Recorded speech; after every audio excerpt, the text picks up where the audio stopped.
presentation of Fox Sports. We are Blackboard. We are Detroit. Tigers baseball on Fox Sports Detroit is presented by Bell Tire.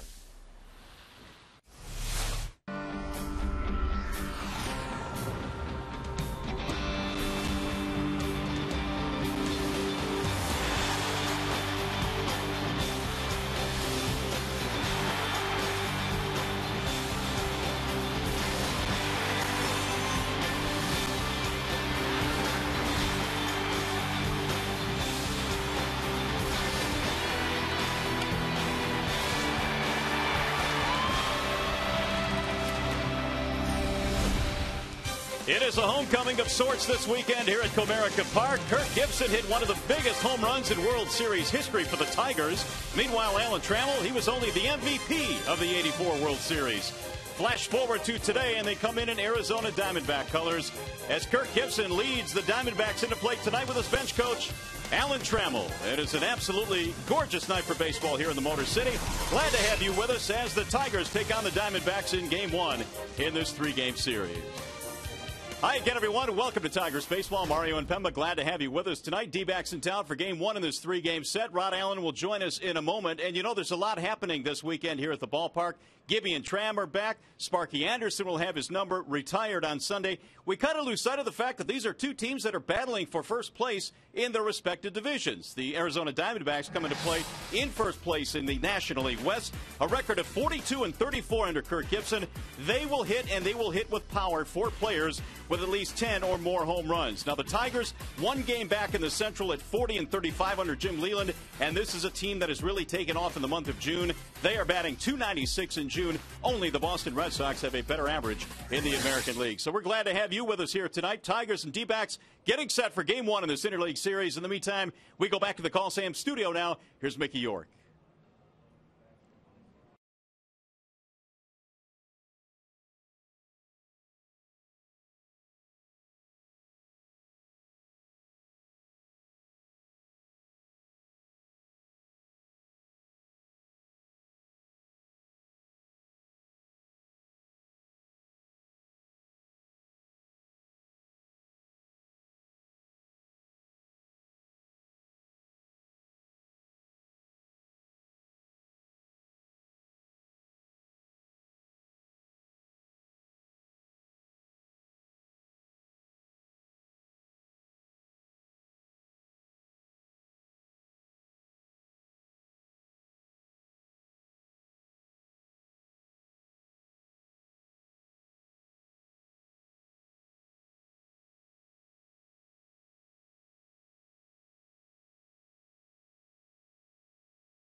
Game. Bring a copy of the box score to a participating Arby's location tomorrow and get yourself a free small order of curly fries.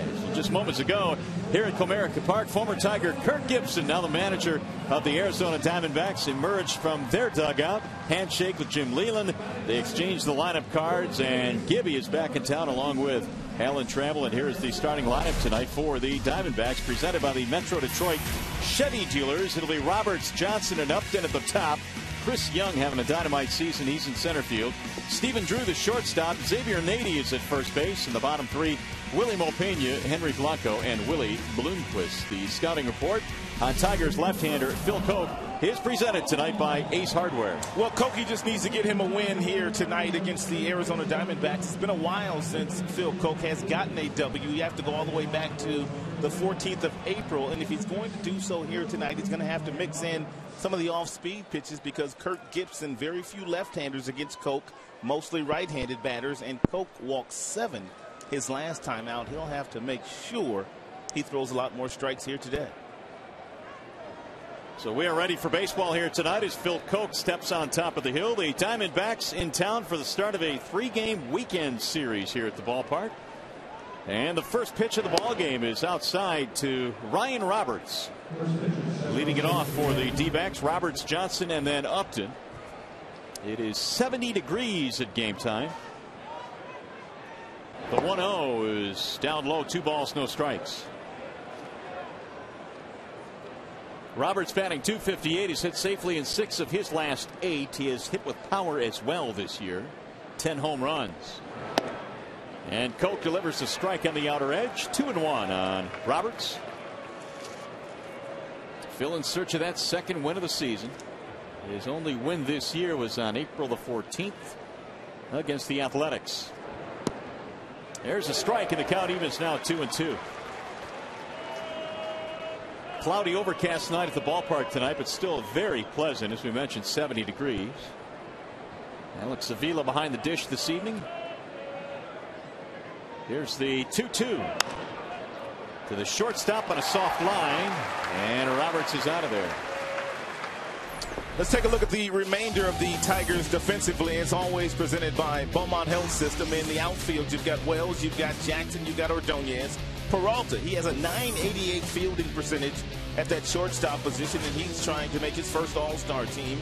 Alex Avila, he is back behind the dish here at the first game of the series after having not caught all that much on the recent road trip. Yeah, good to see him behind the plate as Kelly Johnson stands in, looks at strike one. Avila certainly provides the Tigers with a really good two-way player. He's been outstanding at throwing out runners this year, and he's been swinging the bat.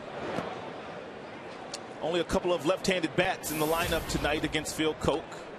Yeah, for the most part, Koch has held the left-handers this year to a sub-200 batting average. Therefore, Kirk Gibson has run as many right-handers out there tonight as possible. Kelly Johnson just 1 for 15 against Tigers pitching in his career. It was a career that began with the Atlanta Braves. He's off to a very tough start this year as well, batting only .212 after having a tremendous 2010 campaign. I guess it's all or nothing with him because he's hitting .212 with 12 homers. You got it. And he is even up now, 2 balls, 2 strikes. Here is Koch's 2-2 pitch. Lifted in the air. Third base side for Brandon Inge, who's back in the lineup tonight, and 2 gone. That's the one thing that I've noticed about Phil Koch the last couple of times that he has gone out there. His fastball has been anywhere from 93 to 95 miles an hour. That's the four-seam fastball. When he's anywhere from 87 to 89, that's the two-seamer. That one has a little bit more movement on it. So here is Justin Upton, who is having a marvelous season, 301 with 12 home runs. Upton has also knocked in 39. And Koch misses low and outside, 1-0. The National League West has some tremendous outfielders. We saw Carlos Gonzalez in Colorado. We saw Matt Kemp in Los Angeles, and now Upton in Arizona. And they're two-way players. They're not one-dimensional guys. These guys can do multiple things on a baseball field. Well, especially Upton, who has been an outstanding player, was an all-star in 2009, former #1 pick. Here's the 1-1 pitch. Waving a miss. That's what Phil Koch will need. He will need some changeups against some of these right-handers. Take a look at the strikeout department here. Wow. At this time last year, 98 strikeouts, excuse me, for Upton. Only 59 this year with the new hitting coach, Don Baylor. That is a dramatic decrease. I was talking to Don Baylor about that before the game. He said not one time during the course of spring training did he bring up strikeouts with Upton. It was all about the approach and hitting what you can hit and laying off what you can't hit. There's a base hit up the middle and into center field. It's a 2-out single. The Tigers, of course, have a couple of pieces back, as Brandon Inge and Ryan Perry have rejoined the team. Brandon Inge, of course, was out with mononucleosis. Ryan Perry being called back up from Toledo. That will give the team a boost. No doubt they needed that extra right-handed power arm in the bullpen, which Ryan Perry can provide. His numbers were very good in 11 games down in Toledo, and so he needed to go down there, and it's always good to see Brandon Inge come back. So here is Young, the center fielder. Chris Young this year leads the team with 15 home runs. He also has 42 RBIs. Just to finish that thought on Don Baylor, when he took over as the hitting coach, along with Upton and along with Chris Young, he told me that they got together every single morning in Arizona at 7:30 a.m. and he said they were both there every single day. Got to put in the time. Commitment. The 1-0. Good pitch, but it just missed the outer edge. 2-0. Here's a dangerous count, especially with Chris Young. He's a great fastball hitter. He's a dead pull hitter. We'll show you that after this pitch. But in this situation, you want to stay away from him. You do not want to allow him to pull the baseball. And the 2-0. There's a strike on the outer edge. That's exactly where you want to pitch him. And this is why. Only 4 hits in that direction this year for Young. But he does a lot of damage from center field to left field.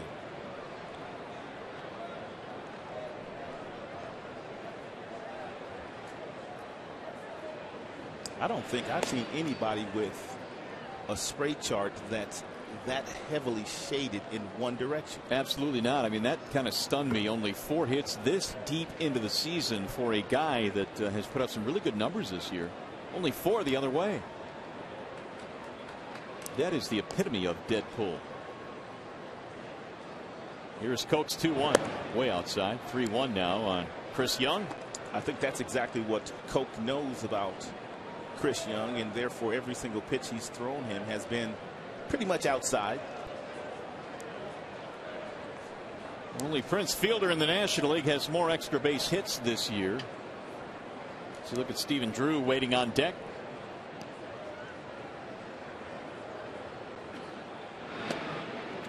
To be perfectly honest with you, now that the count is 3 balls and 1 strike, and he's been one of their better run producers this year, if you're Phil Koch, you have to understand you've got that left-hander in the on-deck circle, and you don't necessarily have to give Young anything too good to hit in this pitch, this situation.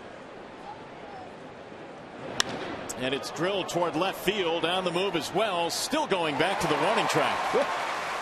He hit it hard, but Wells runs it down. We'll go to the bottom of the first.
Park Tigers starting lineup tonight brought to you by Big Boy. Jackson, Wells, Ordonez, your top three tonight. Cabrera cleaning up, then Victor. Johnny Peralta playing shortstop. Bottom three tonight has Avila catching. Inge back in the lineup. And Ryan Rayburn is playing second base. The Bernstein advantage brings you the scouting report on Zach Duke. Get the Bernstein advantage. We go to bat for you. Well, Duke is not overpowering by any stretch of the imagination. Fastball very seldom will get to 90 miles an hour. He does have all four pitches: the fastball, the curve, the slider, and the change. And one of the reasons why there's not that many lefties in Jim Leland's lineup today is that Duke has been awfully tough on left-handed batters. So Jackson leads it off. Austin on the road trip had 5 hits. The 0-1 pitch. 1 ball and 1 strike on the Tigers leadoff man. Most of the right-handers, however, should get some really good pitches to hit against Duke tonight. He gives up a .386 batting average to right-handed hitters. Whoa. Jackson had a good rip. 1-2. Zach Duke is 28 years old, born in Clifton, Texas, and most of his work in the major leagues coming with the Pittsburgh Pirates over in the National League. And he just missed there to run the count to 2-2. His best pitches are the little sinker ball, little changeup that he likes to throw against the right-handed hitters. But as I told you by the numbers, he hasn't been that successful this year with that pitch. Up the middle. Here comes Drew behind the bag. Nice play. Let's take a look at the rest of the defensive alignment here by Kirk Gibson, the manager of the Arizona Diamondbacks. You've got Upton in center field. He's very, very talented, but he's also made quite a few mistakes in the outfield. Roberts, Drew, Johnson, Nady, the remainder of the infield, and Henry Blanco, the veteran, is the catcher, putting down the signals tonight for Zach Duke. There they are, Gibby and Tram. Gibby the manager, Tram the bench coach of the Diamondbacks these days. Wells fouls it off 0-1. Of course, those two were together as the tandem here in Detroit when Alan Trammell was the manager here. And Kirk Gibson was his coach, so the roles are reversed. Lifted in the air to center field. Shallow for Young. 2 gone. Kirk Gibson actually had a couple of different roles under Trammell. First couple of years he was the bench coach, and then about halfway through that 3rd year that they were here, he took over the hitters for Alan Trammell. Of course, they played together for 12 seasons wearing Tigers uniforms. Maglio Ordonez looks at a strike. No score, bottom of the 1st. A stretch of 10 at home for the Tigers.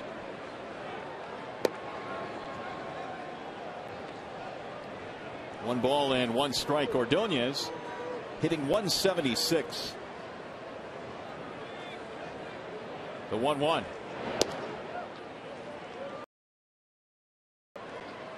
Maglio batting 3rd again here tonight. The Tigers have decided to rest Brendan Bosch this evening with the lefty Zach Duke on the hill.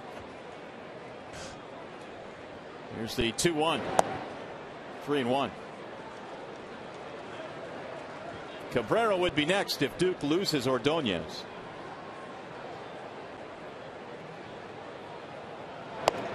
And he does. Ball 4. First walk of the ball game for Duke, and that'll bring up Cabrera. 10 lifetime home runs against the Diamondbacks at a .333 career average.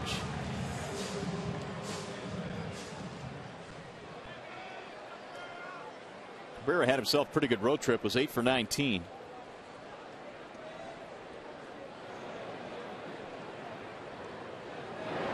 And he looks at ball 1 outside. And just about every single pitch that Duke has thrown to the right-handed batters here in the 1st inning has been away from them. And I think most of the right-handers are expecting that from Duke.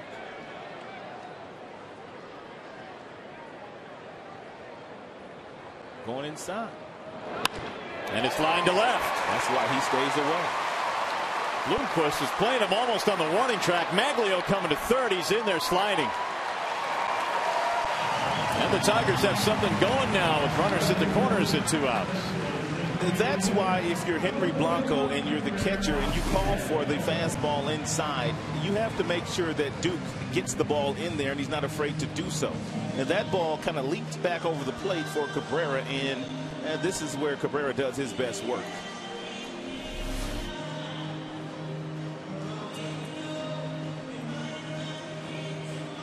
Each team now with a base hit. First scoring opportunity for Detroit. Victor Martinez standing in. And Victor now is all the way up to .332, which is second in the American League. He's having a great season so far. I would say a pretty good return on the investment the Tigers made in him. Signing him to the long-term deal in the offseason.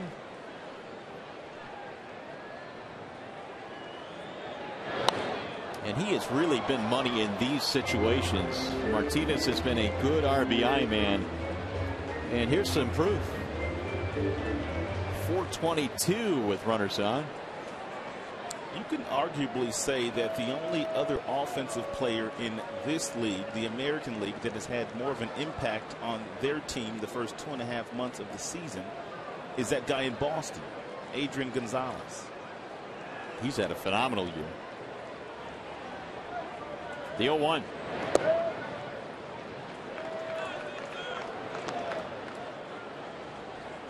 Victor batting with Maglio at third, Cabrera at first. Victor's also been really good in night games for whatever reason. He bats .384 during the nighttime. And this would qualify the 7 o'clock start.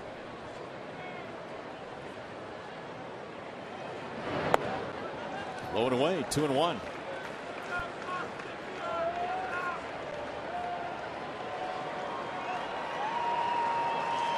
Tigers entering play tonight, 1 game back in the American League Central Division.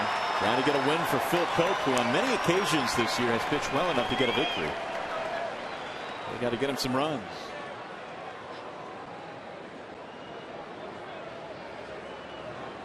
And the 2-1. 3 balls and 1 strike.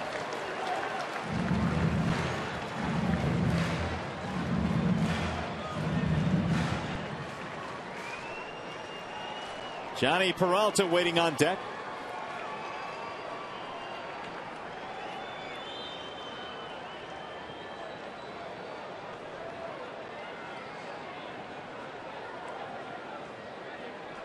Maglio got this started with a 2-out walk. Here's the 3-1. He lost in ball 4. That will load him up. Second walk in the inning for Duke after getting 2 really quick outs in this inning.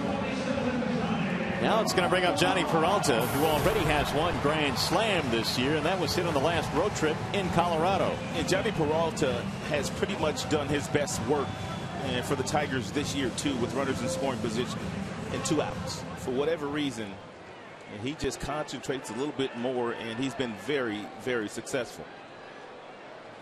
Do you find that's probably going to be the case with most hitters? The bases loaded, bearing down a little bit? I think so, especially guys like Peralta that get paid for driving in those guys. That is the 20th pitch thrown in this half inning now for Duke.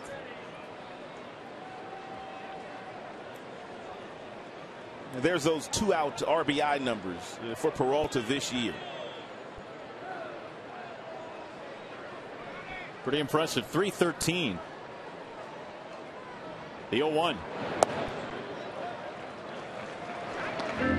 So far, pretty nice approach by the right-handed batters. And Duke not throwing a whole lot of strikes, and the Tigers not helping him out at all.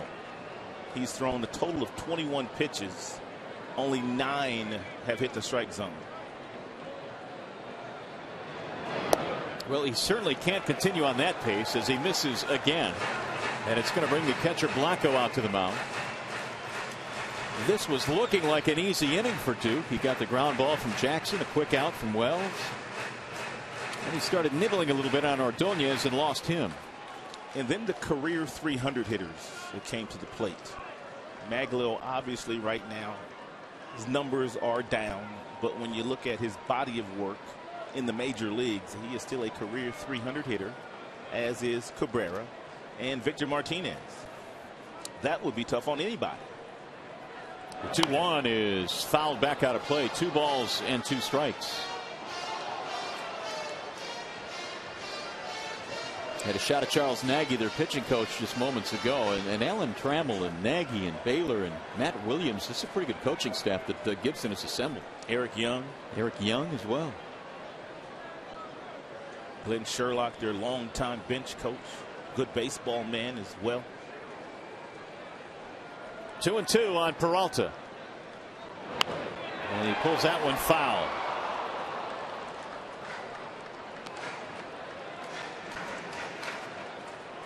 Johnny had 6 hits on the road trip. We talked about that grand slam in Colorado.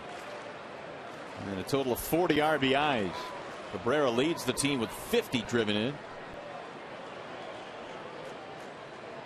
Phil Koch hoping they can make his job a little bit easier with a few runs early here.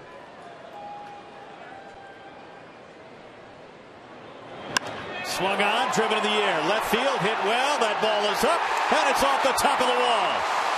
Ordonez scores, Cabrera scores, Peralta goes into second with a 2-run double. Johnny does it again.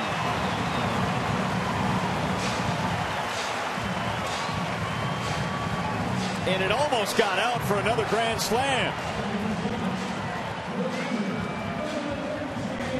It was an 88-mile-per-hour fastball. The count was 2-2, and the ball was right down the middle. And a lot of times, these do not make it to the catcher's glove. What a swing by Peralta. And you're right. He just missed a foot from hitting it out of here. That would have been something. In the meantime, though, it's 42 RBIs. Phil Koch has his early lead. And he continues to get it done after 2 are out with runners in scoring position. He's been money in that situation. Well, here's Avila now with runners at second and third. Strike 1 on Alex, who has 41 RBIs this year. We told you the numbers against Duke for right-handed batters. It has gone up from 386, of which he started the game today at that number. Left-handers hitting only 125 against him. So he has presented problems for lefties. He stays away from Avila. 1 ball and 1 strike.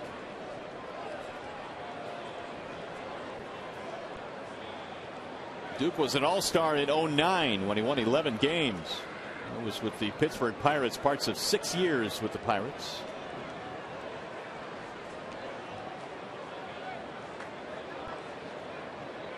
And the 1-1. 2-1 on Avila.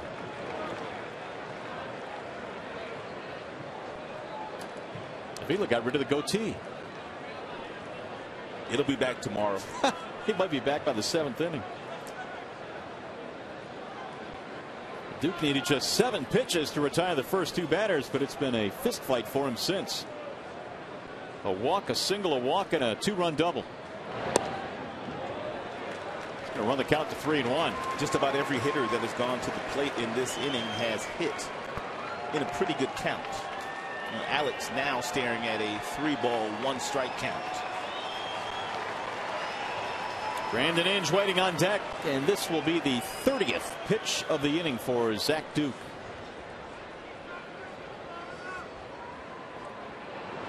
Avila takes a rip and misses. 3-2.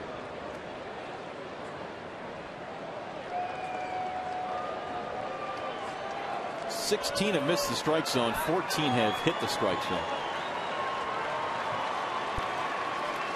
3-2.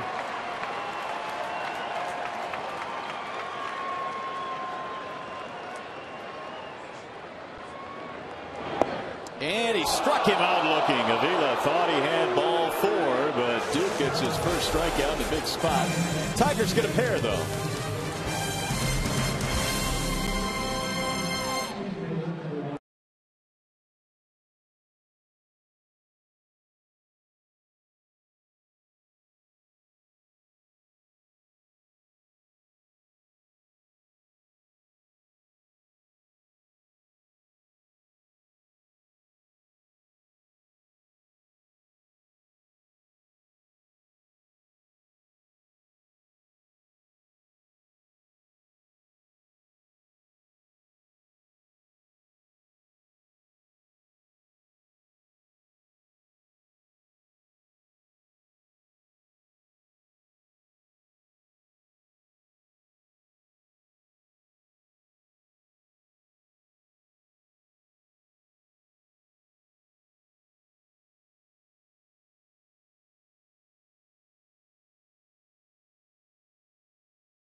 America Bank, strength and stability since 1849. Dodge, visit Dodge.com or see your local dealer today. And by Arby's, stop by today and try the new Shroomin Swiss Sandwich. Arby's, it's good mood food. Back here in Detroit, it's 2-0. Tigers have the early lead as we go to the top of the second. And before today's game, the ceremonial first pitch thrown out by the newest Detroit Piston, Brandon Knight. And let's check out his form. He didn't bounce it. No, he didn't. Foxmo even had Brandon Knight, who should be a dynamite player for years to come in a Pistons uniform. Welcome to town, Mr. Knight. The University of Kentucky. Phil Koch goes back to work now. He leads 2-0 and throws a strike to Stephen Drew. .278 batting average. Did you ever play any hoops in high school? I did play. I played up until my senior year. Really? So you played football, basketball, and baseball. I did. Power forward. I gave up basketball my senior year. Did you? I was more of a not the power forward, but I had a pretty good jump shot. So I kind of played. That would be what, the 3? The 3. Yeah, absolutely. There's a bouncing ball to second. Ranging to his left, Rayburn has it. That'll bring up Xavier Nady.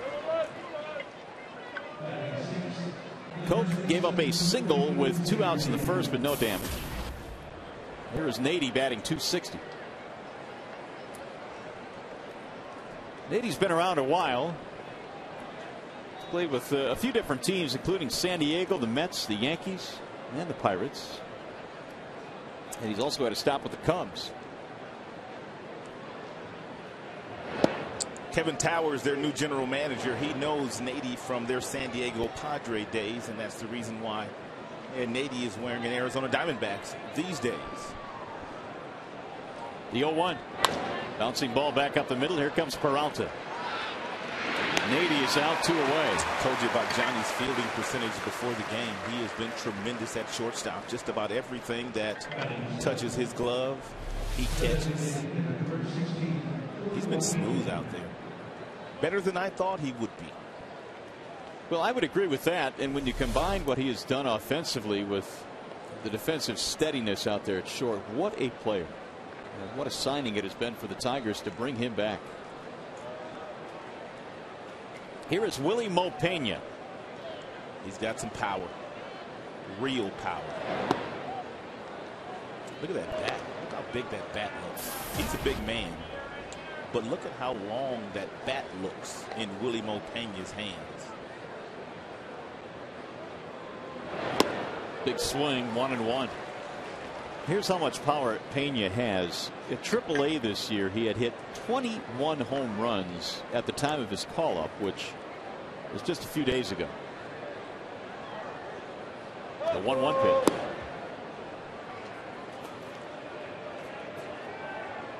Willie Mo's had a lot of big league experience. 7 major league seasons. The 2-1. Well, we talked about the power that he has, and back in 2007 he was here wearing a Boston Red Sox uniform, and look at this play by Curtis Granderson. Remember that one, partner? I remember that one, and that has to be one of the top 5 catches we've seen made here at this ballpark. Unbelievable. It may even be the best. And it was Willie Mo that was robbed on that day. There's a strike call. Got him looking, and Koch has himself a 1-2-3 inning. His first strikeout of the ball game.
Together in the Arizona desert for one spectacular night in the summer's biggest event, as Fox brings you every thrilling moment of the 2011 MLB All-Star Game.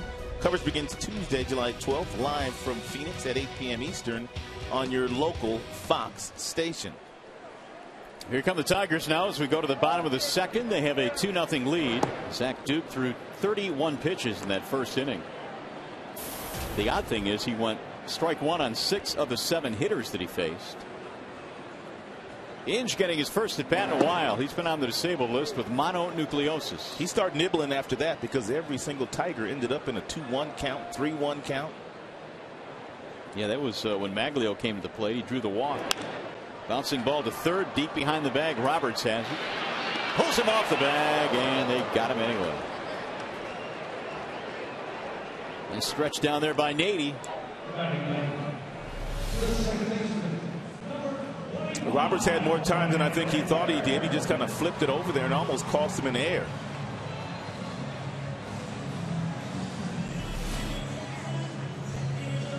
Roberts got some ink going, doesn't he? That's right. Got a lot of ink. Here's Rayburn. Ryan Rayburn batting .204. 25 RBIs for the Tigers' #9 hitter. There's a strike on the outer edge, 1-1. Blanco, the catcher, got a pretty nice tattoo artist himself. I was about to say the same thing. I wonder if they go to the same guy.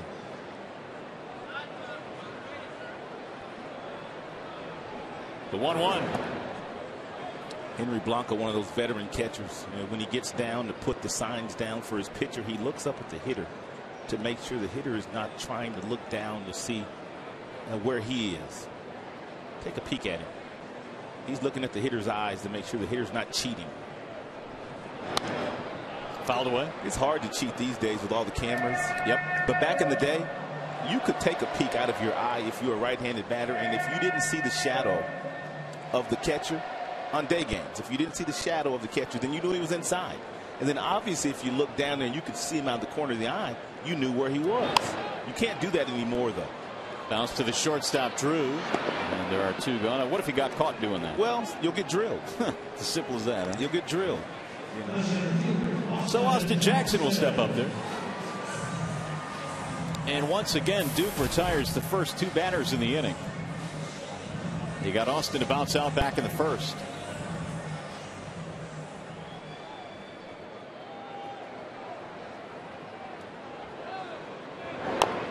Off the end of the bat, that'll go foul. Did you ever get caught peeking, trying to steal a sign? Catchers would say something, or the pitcher would say, "I see you peeking." Really? Yeah, for sure. And if you did it again, they would let you know. There have been some pitchers and catchers that would, you know, set up inside or vice versa, thinking that the hitter's looking certain ways, and they would dust you off a little bit. The 0-1. Make it 0-2 on Jackson.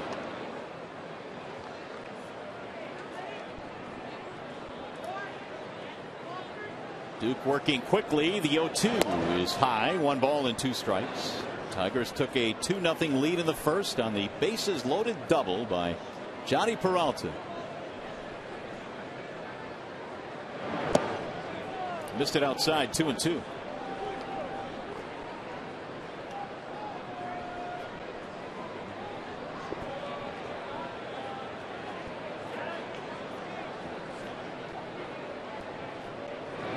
And he missed again. 3 balls and 2 strikes. This is where his trouble began in the first inning. A 2-out walk to Maglio started that rally. We'll see if he walks Jackson here.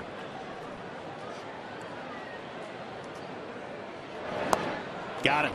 Jackson goes down swinging, ending the inning. Second strikeout for Duke. 2 in the books. 2-0 Detroit.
338, or you can vote online at foxsportsdetroit.com. We welcome you back to the ballpark. Mario and Pemba, Rod Allen, and a special guest, Jake Boss Jr., who is the head baseball coach of Michigan State. Jake, congratulations on a great season this year. Big Ten champs, the first time since, what, 79? 79, right. Amazing. Talk about this year. Well, it was a special year, and, you know, we haven't had a championship in a long time, and, you know, we got good kids that work hard, and it was a lot of fun. First pitch into the air toward left, and Casper Wells camping under it. Blanco is out, one away. Jake, how do you turn that program around so quickly? I mean, it was only your third year there. Well, you know, we wanted our kids to play hard. We knew we had good kids that were some talented kids, and I inherited a lot of guys that could really play. And you know, like I said, we just wanted them to play hard and have a good time doing it, and they responded, you know, to their credit. Jake, when I was a student at Michigan State, I used to call Michigan State baseball games at Copes Field, and our press box was a trailer behind home plate. Right, it is no longer a trailer. McLean Stadium is absolutely gorgeous. What does that do for your recruiting? Well, it makes it, you know, I wouldn't say easier to recruit, but it certainly helps. And, you know, our guys are really blessed to have a beautiful ballpark to come to play to every day. And Drake McLean was really generous with our program, and it's made a world of difference for our program. Willie Bloomquist, the batter here, as we play in the third. Phil Koch missing low and inside.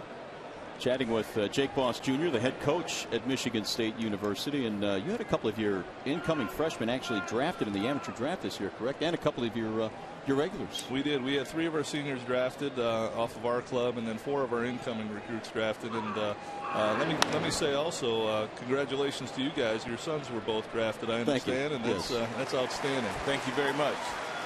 Well, that also, I think, elevates your program as well when you have young men coming in that are drafted. You know, I think it does, and you know, there's a lot of talent, I think, in the state of Michigan, and we've really tried to do as good a job as we can with the in-state kids, and it's a testament to them and their character and their abilities to be drafted, and you know, I feel pretty good about their future, and we're looking forward to the fall to getting them on campus. Jake, talk about the recruiting process for just a moment. When you go out and you start to look at kids, obviously there are certain kids that you have an idea might get drafted.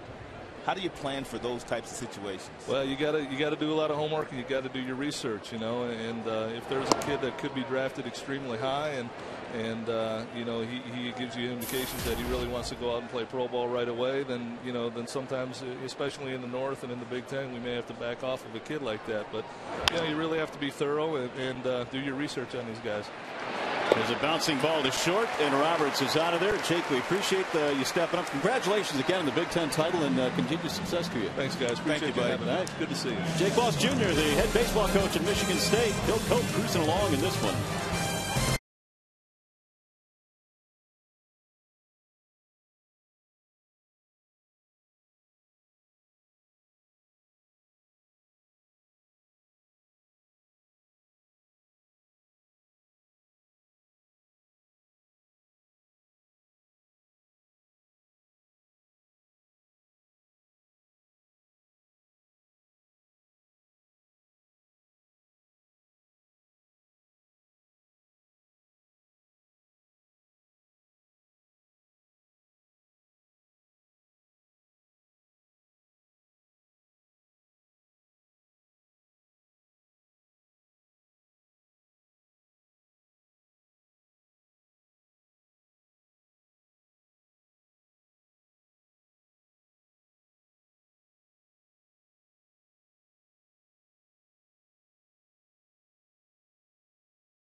Tigers on top in this one, 2-0 as we go to the bottom of the third inning. It'll be Casper Wells, Maglio Ordonez, and then Miguel Cabrera facing the left-hander Zach Duke. We appreciate Jake Voss coming on up and spending a couple of minutes with us talking some Michigan State baseball. They had a great year this year. First pitch is popped up foul, back out of play. No balls and 1 strike. Wells fly to center field his first time up. I remember Casper hit his first leadoff home run on Wednesday in L.A. Got the Tigers off and running. They won the final game in that series against the Dodgers. Hit that big fly off Ted Lilly. 1-1. And the Tigers had some big home runs in that game. Certainly Maglio's was big. Wells got him going, though, and I think they probably needed that. There's a drive down the left field line. Fair ball. This will be extra bases. Casper on his way to second, and he'll pull in with a double. Leadoff 2-base hit. That's why Casper Wells continues to get starts in favor of Brennan Bosch when there are left-handers on the mound. He can hit. Tremendous minor league numbers, and with every at-bat Jim gives him against a left-hander in the big leagues, he's looking more and more comfortable. And I guess that's the key. He's getting more consistent at bats now. As Ordonez steps up there. Maglio shoots one the other way. That is a fair ball. This will get a run in. Maglio is on his way to second. He pulls in with a double, and it's 3-0. That's what Maglio brings to the dance every single night when things are going well for him. With a runner on second, nobody out, take a look at the approach. He is simply trying to hit something the opposite way. He clears the hits out of the way, but look at the path by the hands right here. You can really tell that he's trying to go that way. And he's able to hit something down in that right field corner. Not only does he do the job, but he gets rewarded with a double and an RBI. His 8th RBI of the year. So Casper starts it off with a 2-base hit. He comes around to score. And a secret handshake with Johnny Peralta. It was kind of secretive, wasn't it? It was different. Here is Cabrera. 0-1 on Miguel. He had a base hit back in the first. 415 with runners in scoring position this year.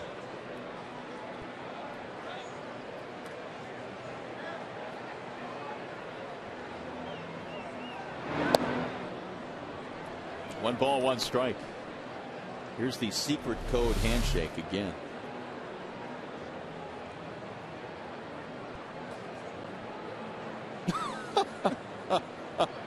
That's top secret.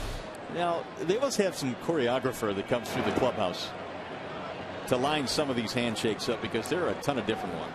I don't know how they can remember all of them, because some guys have, well, just about every guy's got a different handshake. Right, I agree.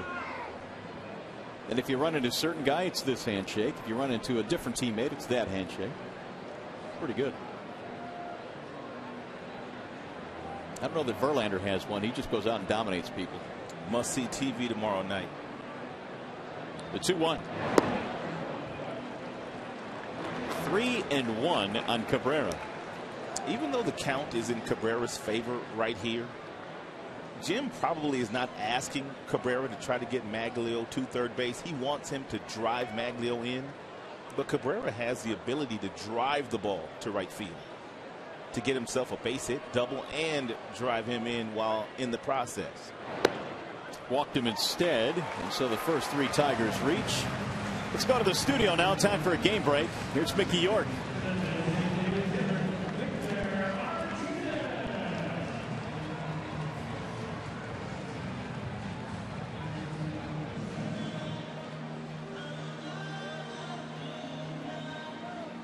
A Sweathawks reference. Sweet. Nice job, Nick.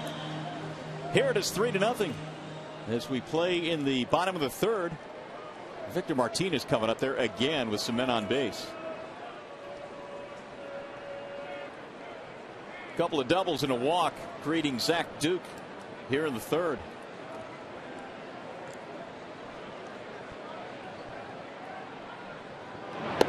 Ball 1. Tigers had 3 runs, 4 hits, and the Diamondbacks no runs, 1 hit.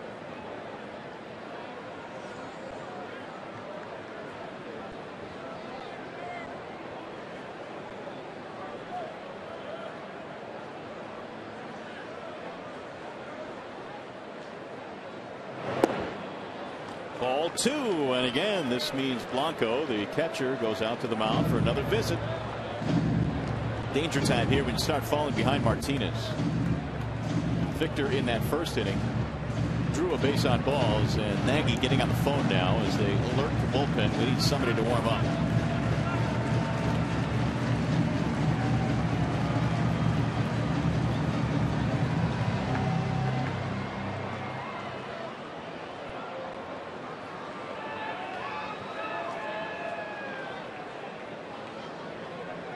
Zach Duke broke his pitching hand early in spring training, so his season started on the disabled list.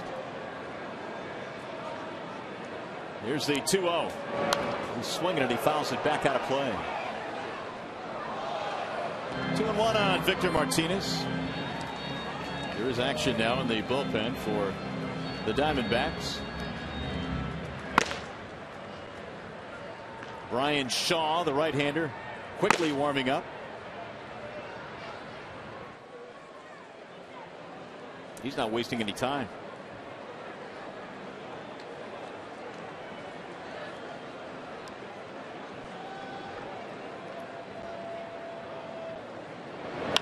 Ground ball, left side, under the glove of Drew into left field. They're going to try and score the runner. Ordonez coming around, he's in standing up. Cabrera thought about going to third, but he'll head back.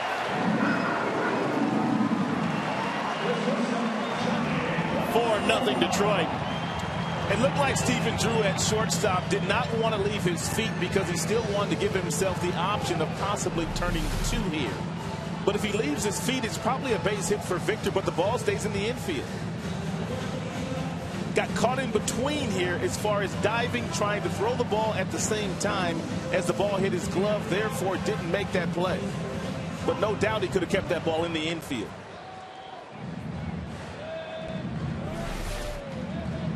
So the Tigers have their 4th run. Martinez drives in another. Maglio comes around to score. Busy day already for Maglio. A walk, a double, 2 runs scored. It's good news. It's great news. Here comes Peralta. He drove in a couple with a bases loaded double in the first.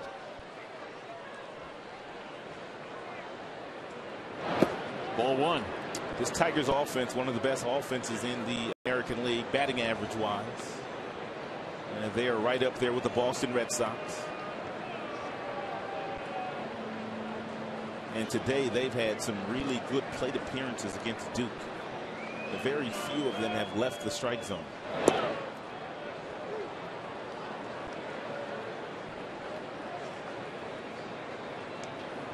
Boston leads the American League overall in hitting at .279, and the Tigers are second at .265. And the 1-1. Bouncing ball to third. Gobbled up by Roberts to second one, and that's a double play. A desperately needed double play by Duke. 2 gone, a runner at third as Cabrera moves up.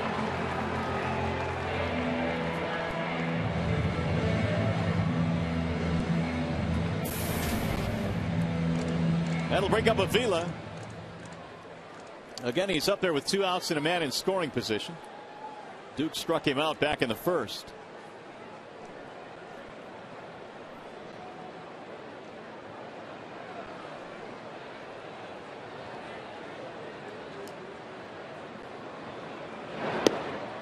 He looks at strike 1.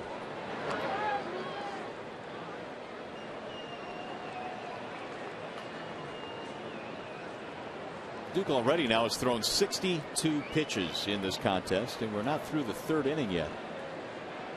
Tigers have 4 runs, 5 hits. Avila waves and misses, 0-2.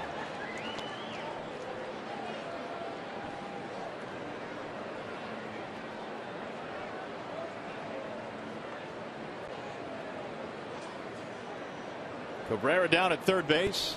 Tigers in this inning with 2 doubles, a walk, and an RBI single.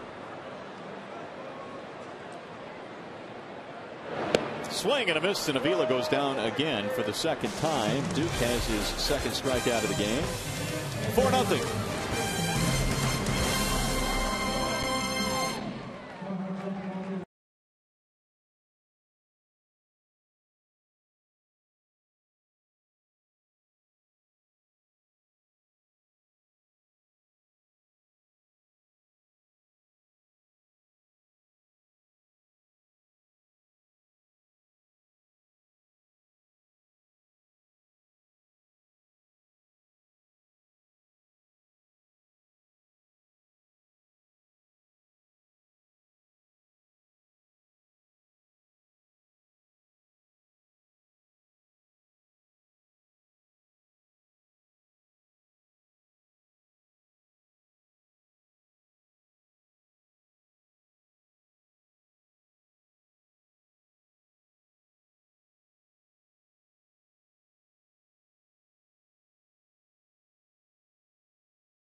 First-round draft pick Brandon Knight, who's going to be welcome to Detroit. A big welcome to you. And you actually had a chance to throw out the first pitch today. What was that like for you? It was fun. I was a little bit nervous, but I was able to not bounce it on the mound or anything like that.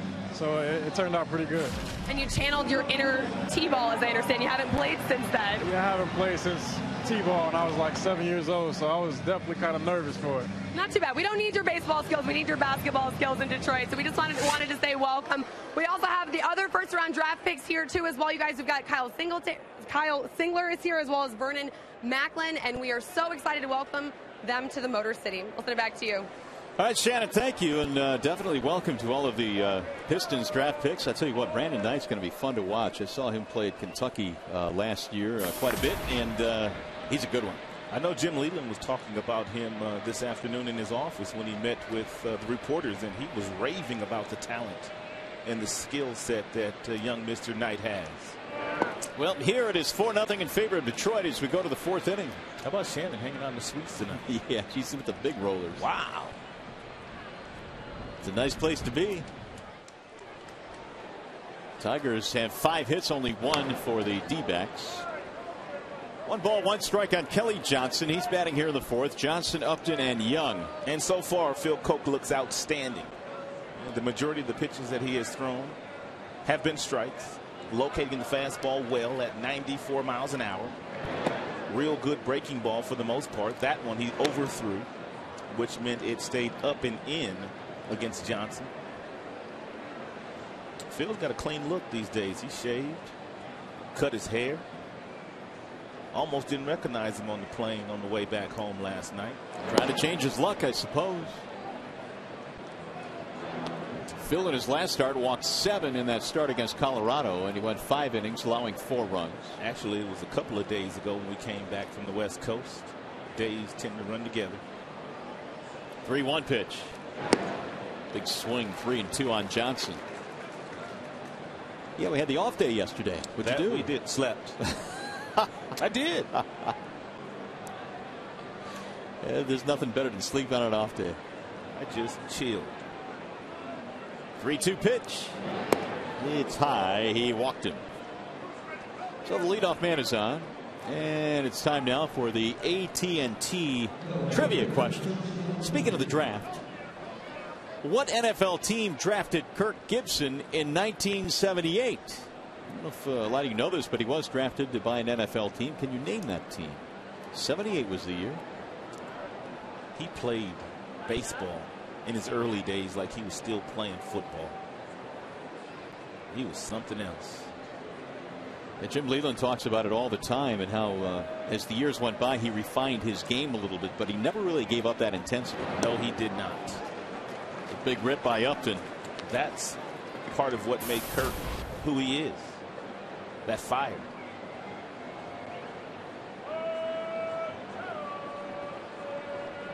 Upton had a single back in the first. If you're Coke here and you make a pretty good pitch, a little two-seamer down and away from Upton, or a good changeup, you can get him to roll over. And then for a 6-4-3 double play. Well, the other way. Well, how about fourth? Oh, never mind. Nothing.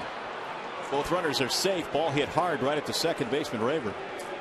It looked like it might be a 4-6-3.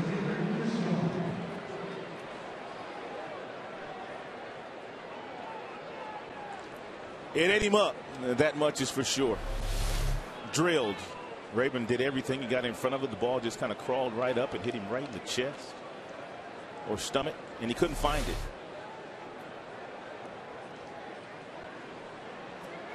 So an opportunity now for Arizona. They have 2 men on, nobody out. And their cleanup man coming up, that's Chris Young. They've ruled it an error. E4.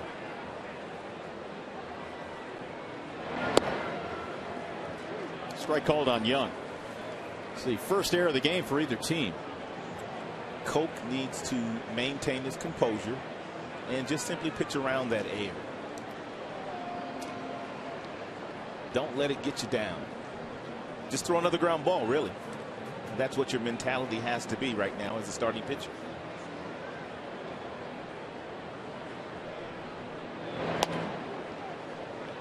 One ball, one strike. Coke had retired 7 straight before walking the first man in this inning, Kelly Johnson. Young leads their team with 15 homers, but 11 of those have come in their home ballpark.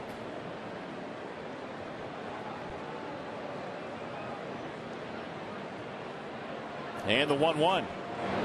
Inside. 2 balls, 1 strike on Chris Young. That's a good pitch. Now, if you're Avila and Coke, you know now that Chris Young, the hitter, is looking for something soft away. Might not be a bad time to double up with a good fastball inside. You might tie him up, but you got to get it in there if you do that.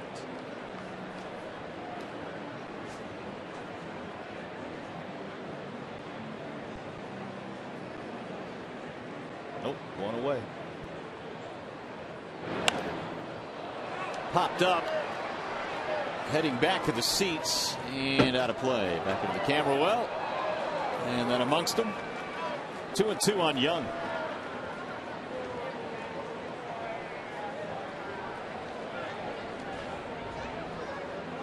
Twice in his career, Chris Young has been a 20-20 guy with at least 20 homers, 20 stolen bases.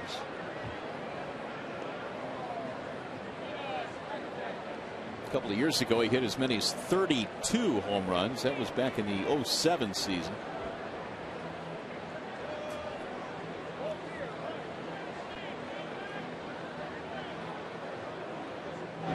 Ground ball foul. Seems like we see these Diamondbacks every year in interleague play. It's kind of odd the way the schedule works out that way. Either we're going out there or they are coming here. It's the second consecutive year they've made the trip to the Motor City.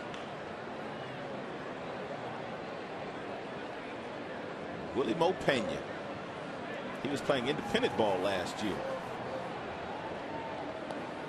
And after tearing it up at AAA, he's here in the big leagues again. Ground ball left side, base hit. It gets through. Johnson to third. They stop him there. And now the Diamondbacks have him loaded.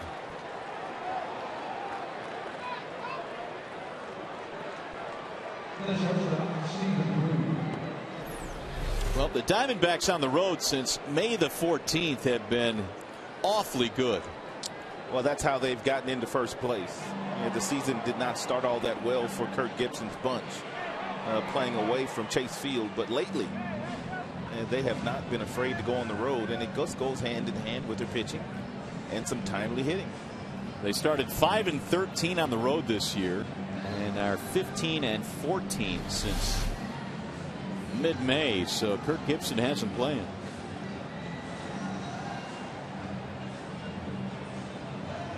Koch now has a big jam to deal with here. Nobody on, bases loaded.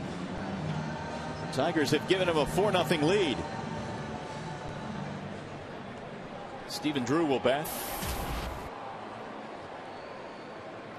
Koch has allowed just 2 hits so far. He's been the victim of an error here in the 4th, but also a base on balls.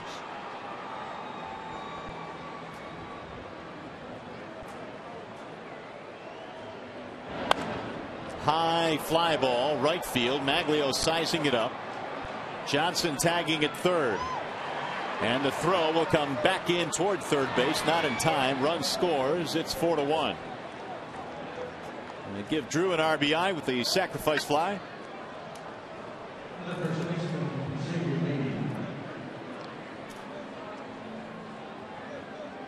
We'll bring up Xavier Nady.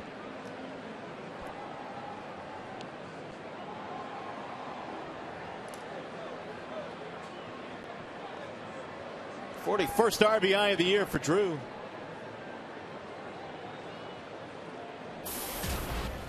Well, if you get a ground ball here from Nady, you get out of the inning.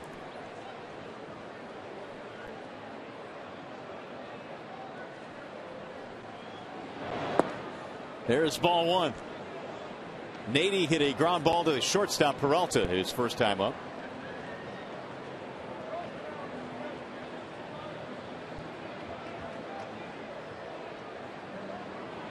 Upton at third base. Young at first.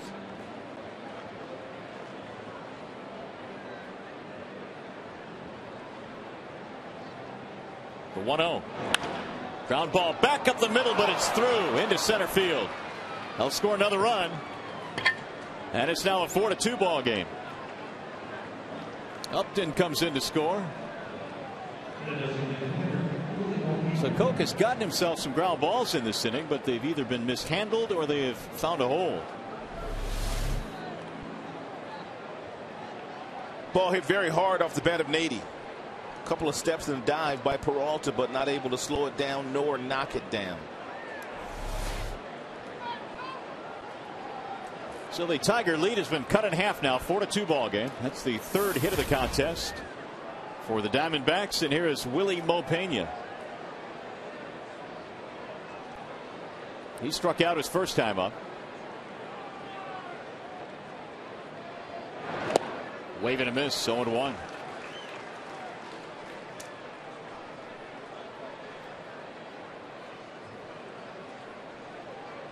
Not only did Pena hit 21 home runs at AAA before his call up, but he was also batting .363. He was tearing it up at Reno.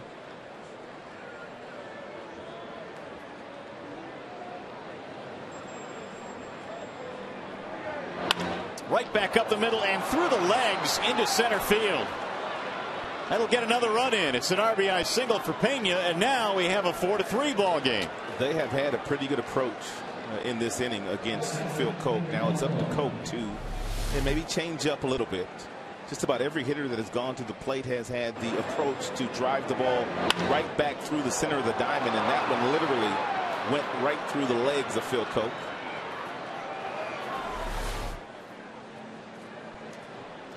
And so that's the 4th hit of the game. 3 of them in this inning against Koch. There is some action in the Detroit bullpen, and that would be Charlie Furbush. He is now. Tigers lead by 1. Here is Henry Blanco, still only 1 out. In the air towards center field. Jackson on the move. Austin will get there. So Blanco is out of there, 2 gone.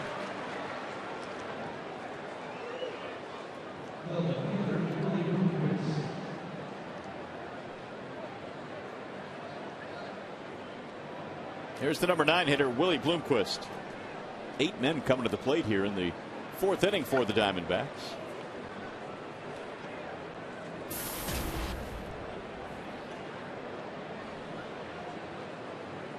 Bloomquist had a fly ball back in the 3rd, 0 for 1. Nady and Pena on the bases right now. Nady represents the tying run. Bouncing ball to the right side, and Rayburn has it, and that'll end the inning. They sent 8 men to the plate. They scored 3 times, and we go to the bottom of the 4th.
Manager Sparky Anderson's number 11 will be retired in a special pregame ceremony beginning at 12:45. All fans will receive a commemorative canvas print. For tickets, call 866-66-TIGER or visit tigers.com. Well, we look forward to that on Sunday, and of course we'll carry that entire pregame ceremony live right here on Fox Sports Detroit as we remember the great Sparky Anderson. Meanwhile, Brandon Inge will lead things off here in the bottom of the 4th. All of a sudden, it's a ball game again, 4-3. Zach Duke, as a matter of fact, is used to getting some run support. His teammates give him about 7.5 runs per game. Those numbers are a bit skewed because they've had a couple of really big games behind him. The 0-2 to Brandon is off the plate, 1-2 on Inge. Bounced out back in the 2nd. Inge rejoining the club today after going down to Toledo for some rehab games. Hits this one in the air toward right center. Upton is there. Inge is out, 1 gone. And bring up Ryan Rayburn.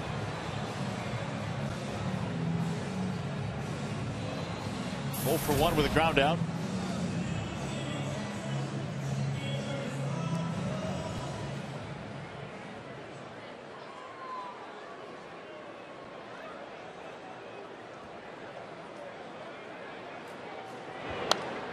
He shoots that one foul back out of play, 0-1. Tigers today had 5 hits. One of the biggest was the bases loaded double by Peralta back in the 1st inning. That got the Tigers out to a 2-0 lead. Martinez and Ordonez have the other RBIs. Popped him up. Third base side for Ryan Roberts. 2 gone.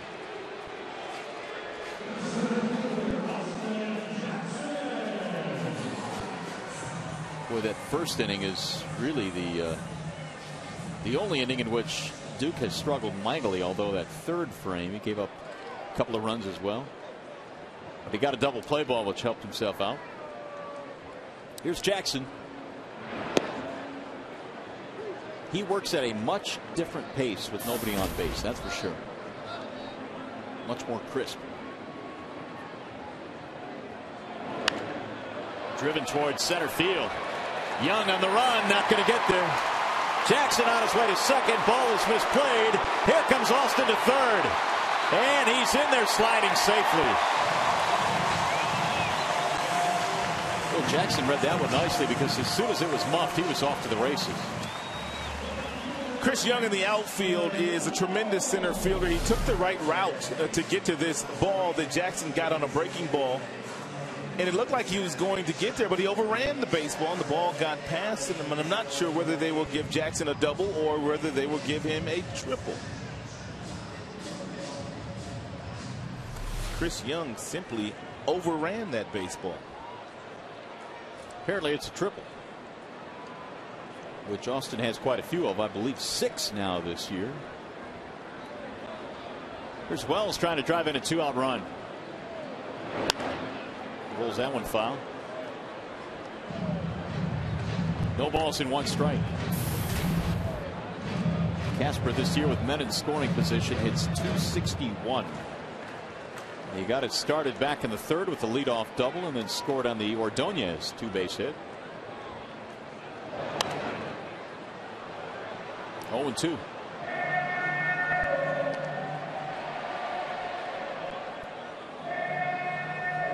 Tigers have been pretty good tonight with men in scoring position. 3 for 6.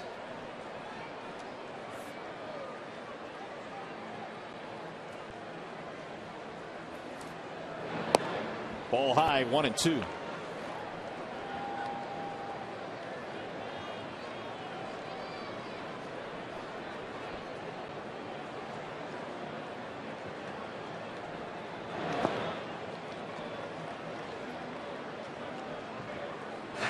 Jackson a 2-out triple.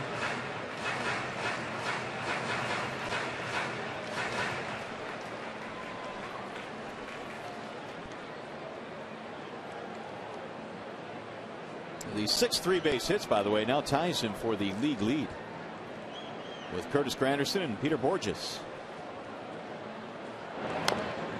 Nubbed foul. This is a good triples ballpark, though, isn't it? You shoot the ball to right center field, you can run forever with Austin's speed. Although he went to left center with the last one. Both of the gaps, really, you can get some triples.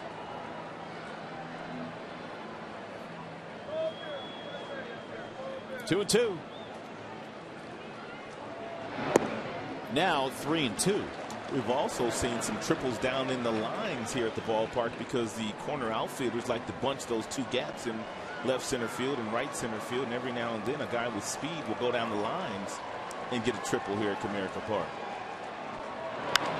High fly ball, deep left center field. This one has a chance, and you can kiss that one goodbye. We see you, Casper. Wells having a night. We see you, Casper. A double, and now his 4th home run of the season. There's that punch in the 2 slot that Jim Leland likes. It's the 2nd consecutive game that Casper has played in and that he has hit a big fly. That was just a changeup that really didn't do a whole lot, and he was able to recoil, and he caught it just right.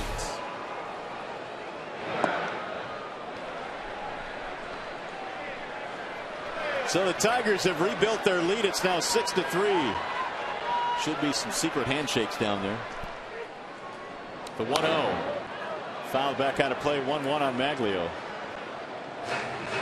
Wells doubled and scored in the 3rd, and now hits a 2-out 2-run shot.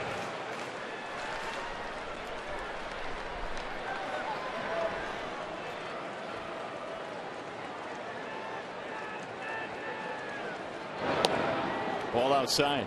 All 6 of the runs the Tigers have scored here today have been after 2 are out. Well, the more you see of Wells, the more you get excited about. He's got the young legs that Leland talks about. A very good defensive outfielder. See if this one stays in play, and it looks like it will for Nady. So the inning is over. Tigers get a couple of 2-out runs, though. Casper goes deep.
Nighttime settling in now here in the Motor City, where the Tigers have rebuilt their lead. It's 6-3 over the Diamondbacks as we go to the 5th inning.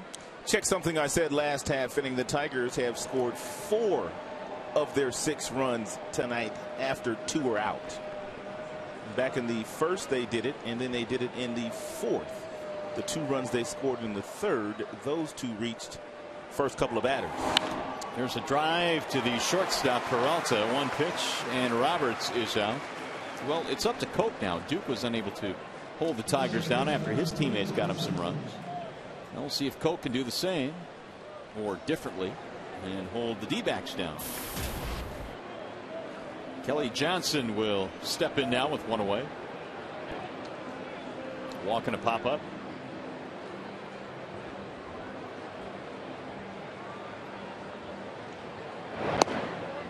Strike 1 on Johnson. 6 runs, 7 hits Detroit. 3 runs, 4 hits Arizona.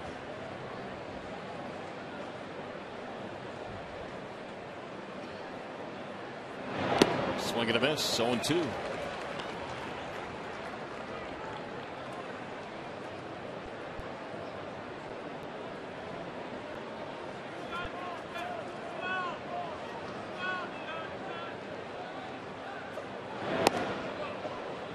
Good pitch. It changed the eye level of Johnson by elevating that fastball. Now you can go one of 2 ways. You can go fastball or breaking ball, down and away. In the air to center. Austin Jackson cruising under it. Johnson is out. 2 up, 2 down here in the 5th. And now Justin Upton.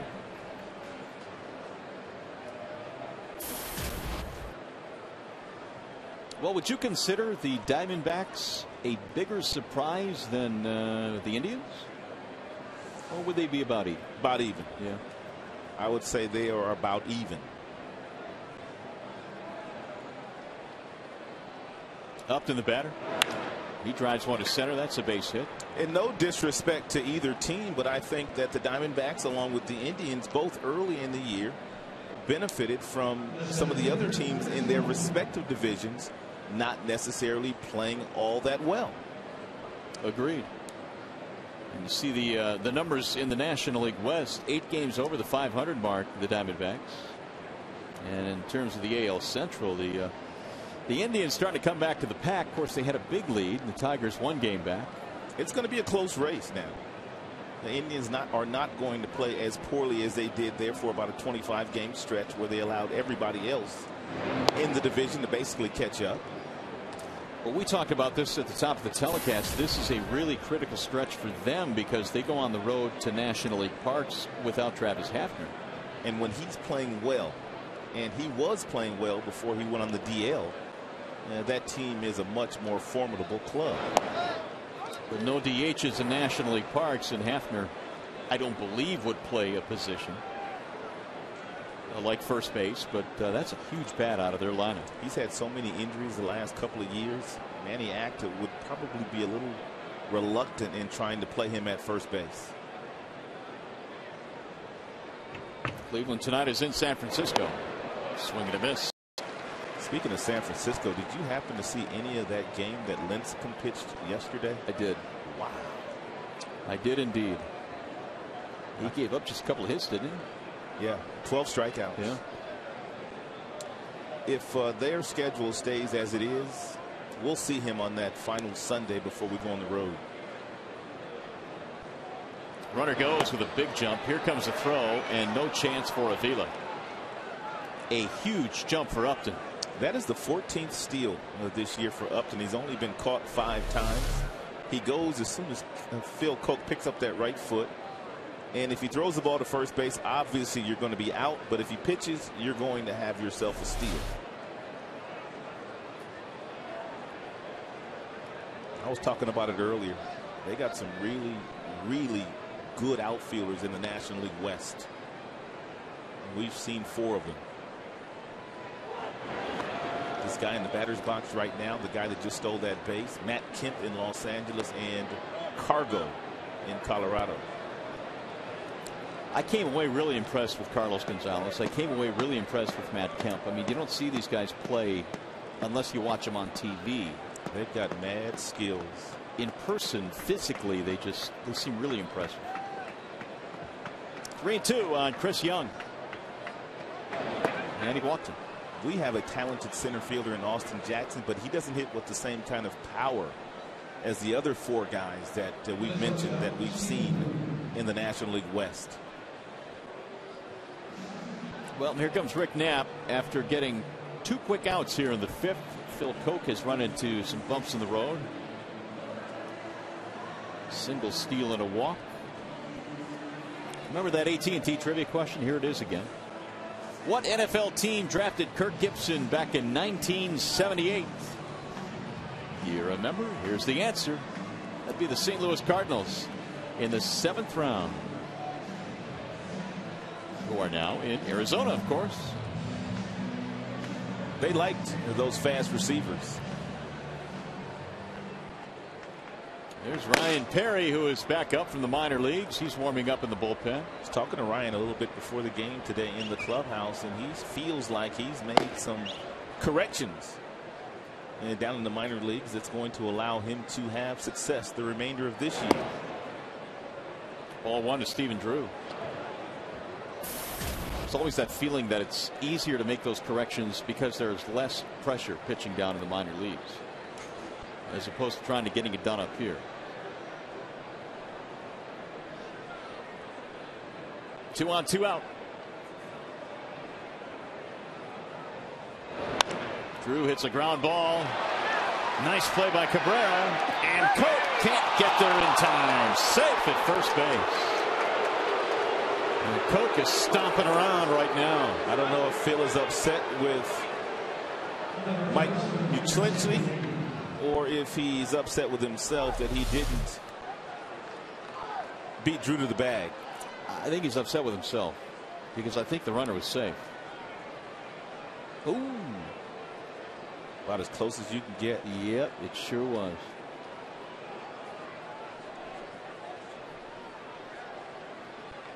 Oh. Can you get any closer? No. You really can't.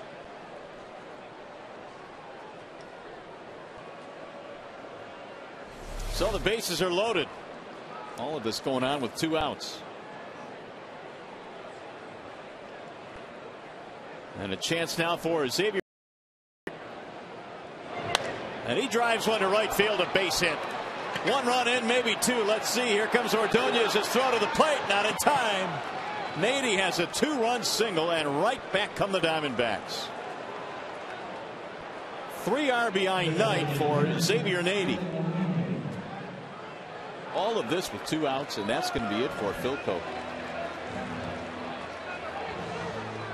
So the Tigers go to the bullpen here in the 5th inning.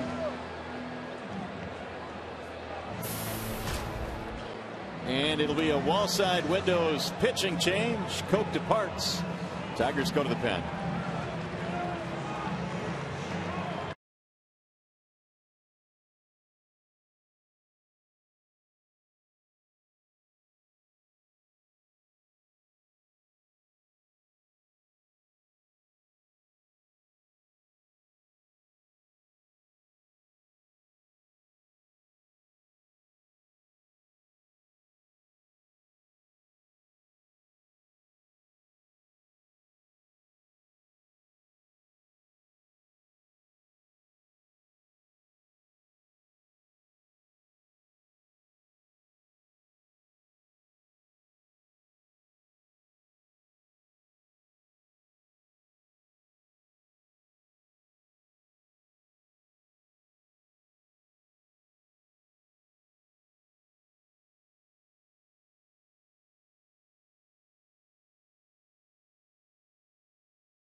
will take over after Koch goes 73 pitches in this one, 4 2/3, and well, the runners on the bases still his responsibility.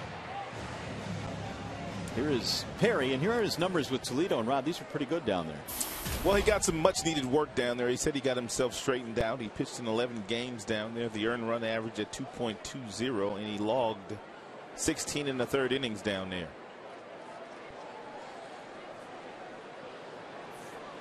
So Perry has to get one out here to preserve the lead. Each team now with 7 hits, and he will face Willie Mo.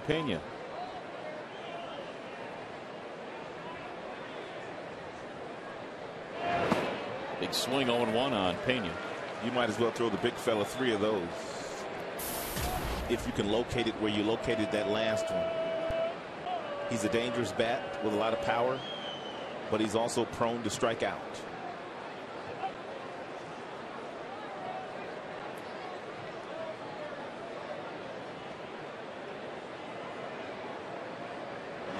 There's another one. Willie Mo is sporting a pretty stylish beard. Yeah, we talked about that a couple of days ago. A lot of facial hair in the major leagues these days. This is Ryan Perry, although Perry has a clean-shaven head now. And that one gets away from Avila, score the run. And it's a 6-6 ball game, and that one is charged to the starter Koch. He threw the first couple of sliders. They were nice. They were easy. They had really good depth. And it appeared that he tried to throw this third one even better than the first 2. And that's exactly what happens. You bounce it. That one hurt Avila. I don't know exactly where it got him at, but it got him really good. He's in a lot of pain. Oh, they get him in the hand? Oh, he's in a lot of pain. Left wrist, maybe. He sure did, right on the bone.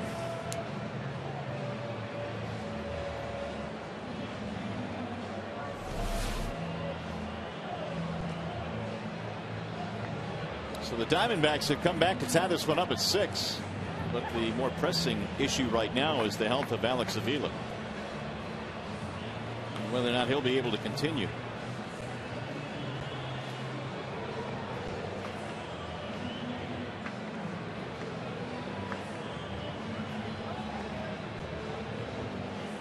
One of the downsides, Rod, of having your second catcher as the DH and you have them both in the lineup the same night, if you get your catcher injured, you lose your DH. That's exactly what's going through Jim Leyland's mind right now. So he is hoping that Avila can continue in this game, but they want to make certain that he's healthy enough.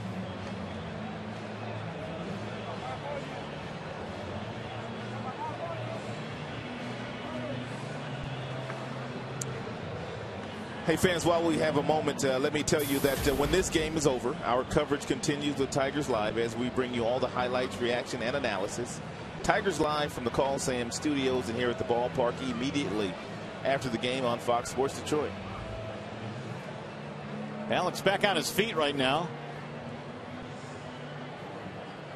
That thing must have caught him in the exact spot that produces a lot of that shooting pain. And we'll see if he stays. Alex is a tough kid. Yeah, and he also knows the situation here and what happens if he comes out of the game. Looked like he got him right on that bone. That bone right on the wrist, on the side of the thumb.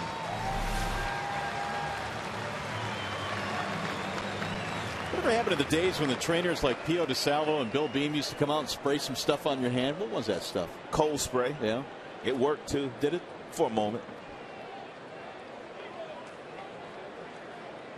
We understand Pio DeSalvo will be here. He is supposed to be here on Sunday as well. Pio. So it's 1-2 on Willie Mo.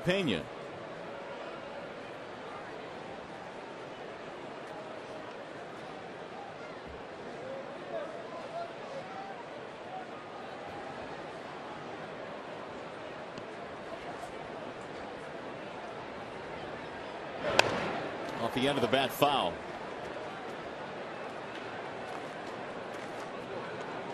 Pena's 0 for 2. Check it 1 for 2. Singled in a run back in the 4th inning, and that was Pena's second RBI at the big league level. I mentioned that he had a ton of them down at AAA this year, 63 with his 21 homers.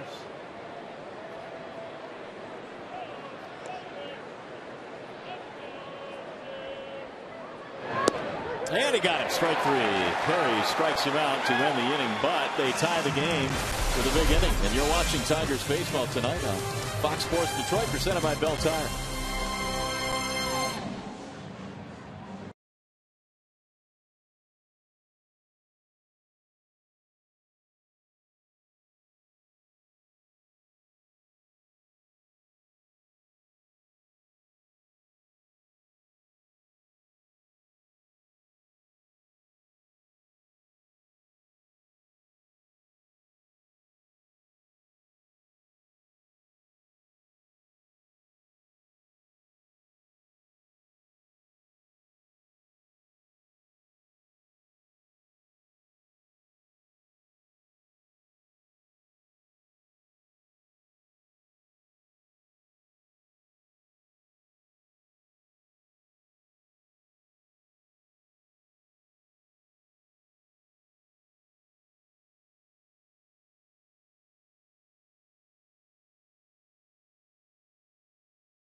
Runs, walked 3, and struck out 3, and he departs after 83 pitches. Kirk Gibson will go to his bullpen, and that features the new pitcher Brian Shaw.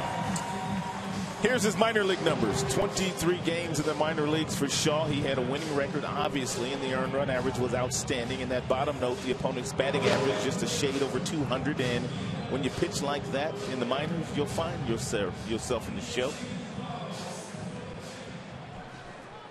So brand new ball game now, 6-6 our score. As the Tigers bat in the bottom of the 5th inning. It's been a wild one tonight. Game 1 in this interleague series.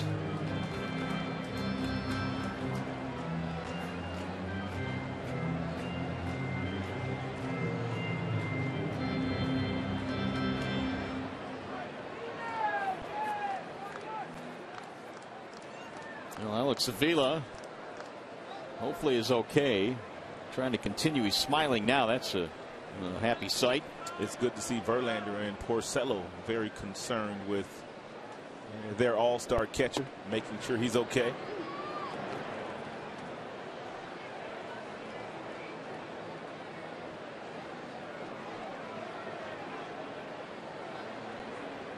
Oh, 0-1 on Miguel. Swing and a miss. 0-2.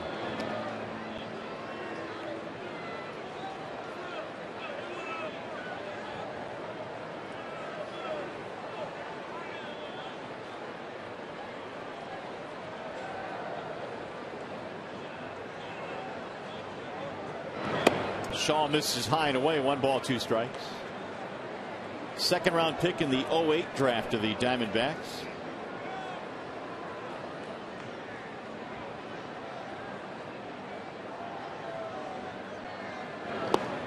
Missed inside. 2 balls, 2 strikes. Tigers have 6 runs, 7 hits. So do the Diamondbacks as we play here in the bottom of the 5th inning. Cabrera, Martinez, and Peralta here in the 5th. Swing and a miss, and he takes care of Cabrera. Shaw gets his first strikeout. this is a 93-mile-per-hour cut fastball that acts like a slider. Did you see the movement on that pitch? Wow, and that's what Cabrera's saying, man. That was pretty good. That was a cutter.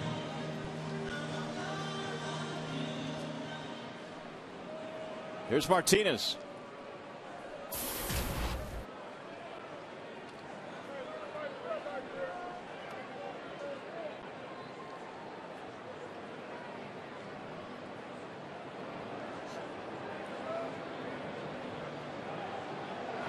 Victor grounds one foul, 0-1. Walk and a single tonight for Victor, plus an RBI. Which is nothing new for Martinez. Had a big road trip, came in second in the league in hitting. Pine tar all over his jersey now. And then he rests his chin on his shoulder, so he's got some pine tar on his chin too. Yes, he does. Pine tar everywhere. The 0-1. Yeah, on his hands that time, 0-2.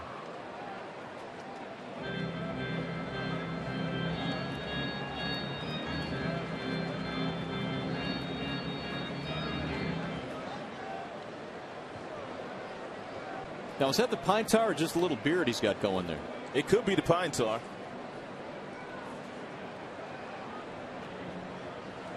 Here's the 0-2. Slaps it foul, back out of play.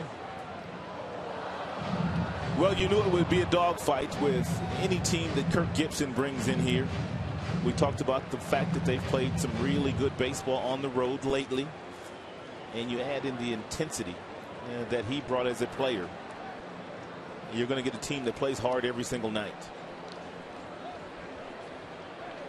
Yeah, they fell behind early in this one, 4-0, but they've bounced back. The 0-2. Yanked foul. You know, I was reading something that Alan Trammell said about Kirk Gibson just a couple of days ago, and he said the people in Detroit really didn't get a chance to see how prepared Gibby is as a manager and how intelligent he is as a baseball guy, because he always came off as, I mean, this guy just always running around with his hair all over the place, breaking up double plays, and just a fierce competitor. But he is really a bright individual. A very bright individual, and that means off the field as well. 1 ball and 2 strikes. Kirk is a unique, very unique personality. In fact, just working with him on the television side for 1 year taught me that. I mean, he's involved in a lot of things off the field, a lot of different businesses, and Gibby, of course, has a high baseball IQ. I was also listening to an interview that Kirk Gibson did just a couple of days ago with one of the radio stations out west, and Kirk was talking about how Sparky told him on occasion to kind of have that persona that he had. He said that Sparky would always tell him, "You could take it, big boy. The clubhouse is getting a little bit tight." And Kirk would do something crazy, and then all the attention would be right back on him. Some of it was by design, and it was designed by Sparky. 2 balls, 2 strikes. Lifted toward left field, straight at Bloomquist. 2 gone now. Well, you can be a hero for babies by supporting the March of Dimes with Farmers Insurance now through June the 29th. Text HERO to 20222 and make a $5 donation, or visit your local farmers agent at farmers.com. Here's Johnny Peralta. Well, the word on Sparky was he was always a master motivator, but he would always leave a lot of that policing to a lot of his players too, wouldn't he? That he did. That he did. And when you have a strong personality like Kirk, he took care of a lot of that stuff. 1-0 on Peralta. Johnny, a 2-run double and a double play tonight.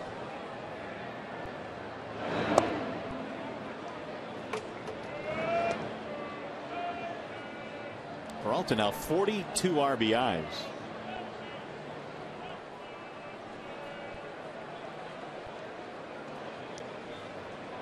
Here's the 2-0.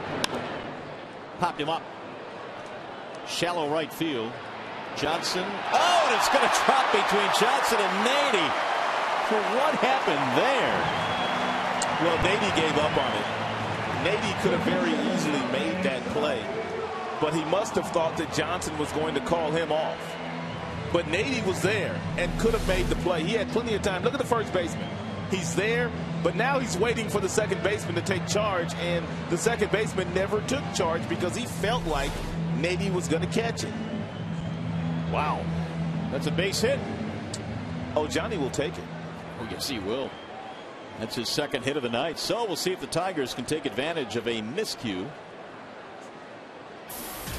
And it's going to be Avila, who was glad to see Duke out of the ball game. Zach struck him out a couple of times.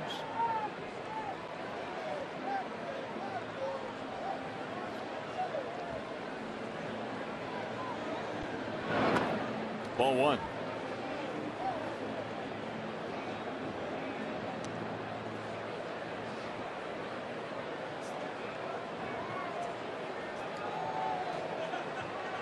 Alex came in hitting .306 in his last 52 games.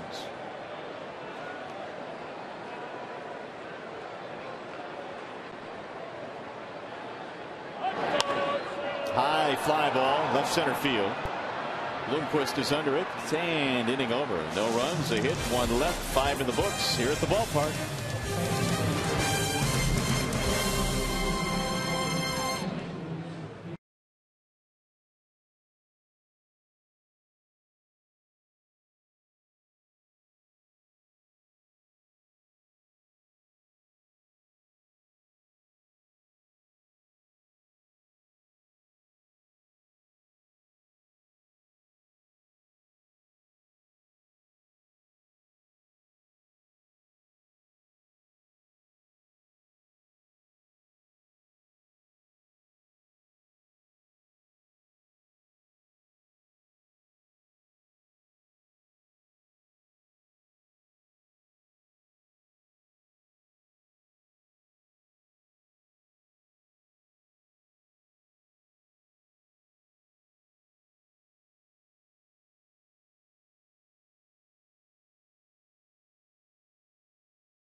Welcome back to Comerica Park. Now, last week when I was roaming the ballpark, I mentioned to you at home that I went to the D shop and I could not find any Alex Avila apparel. This just in, the Alex Avila t-shirts are in. They've actually been selling like hotcakes since the start of the game when the D shop was open. They are still working on those jerseys for you. Those should be in sometime early next week, so if you're looking for that. But a little more on Alex Avila. If you are on Twitter and you follow Justin Verlander, you might notice he's started a little bit of a campaign here.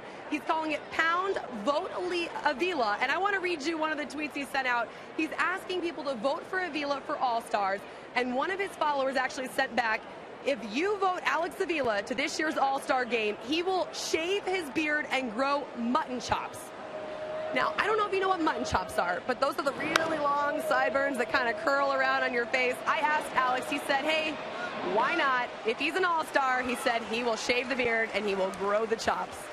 Ron Mario, I'll send it back to you. All right, Shannon. Hey, that's not a good thing, but it would be fun to watch, I guess, though. Because I know Justin Verlander wasn't going to grow no mutton chops. Vote Avila. Absolutely. They both deserve to be there, that's for certain. A nice job, the power of Shannon Hogan, by the way, getting those Avila jerseys in the stores here at Comerica Park. Get yours now. Here is Bloomquist with one away. Ball one.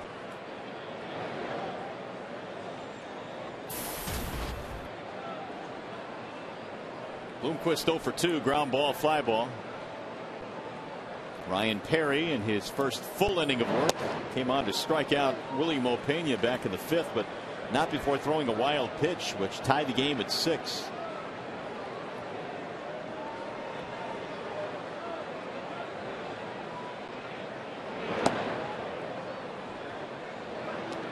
Two balls and one strike.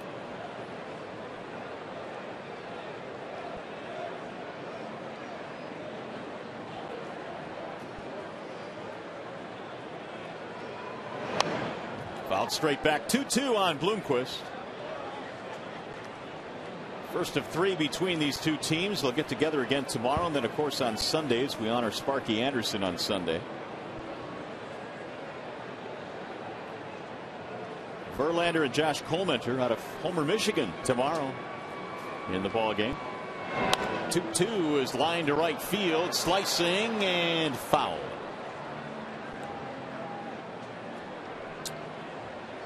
Those of you that know Ryan Perry, you know that when he comes into a game, whether there's runners on base or not, he is in the stretch. But he said when he went down to the minor leagues, he had to get back to the windup to get more compact, and so that he could find his release point, which allowed him to have success down there. So now when Ryan Perry comes into games and there's nobody on base, he will be winding up these days, not in the stretch any longer.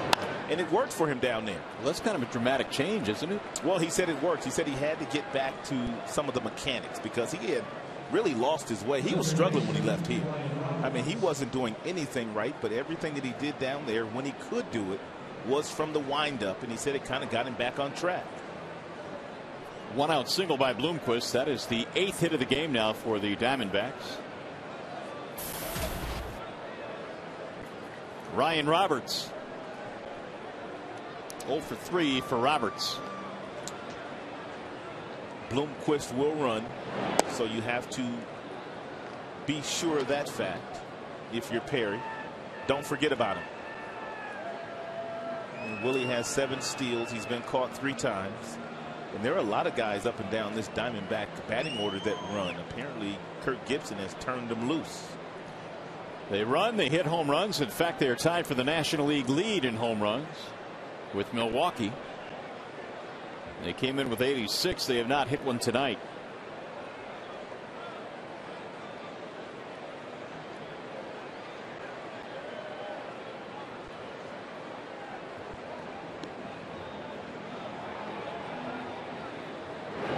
Swing and a miss.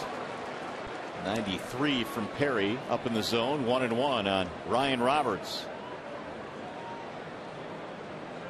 Two-time All-Star in the minor leagues was Roberts. No National League third baseman has hit more homers than Ryan has. 9 of his 10 have come from the third base position.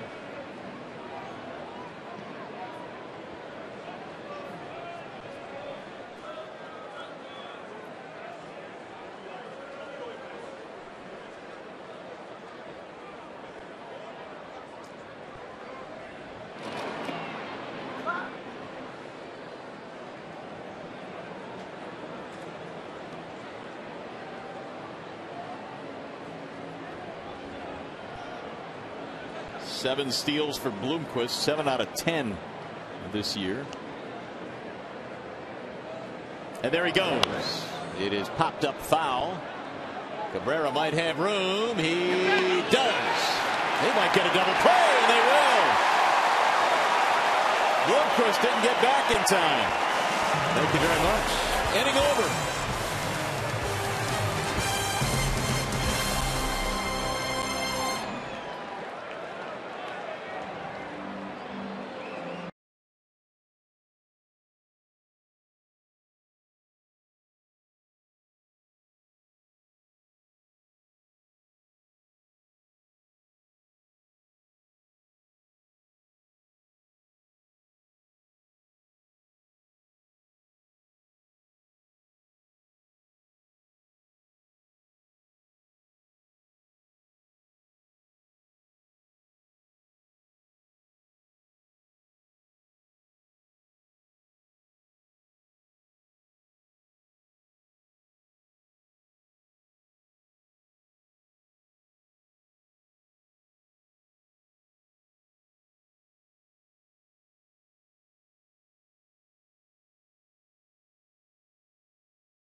And that got the Tigers on the board, but the Diamondbacks, they have continued to come back in this game.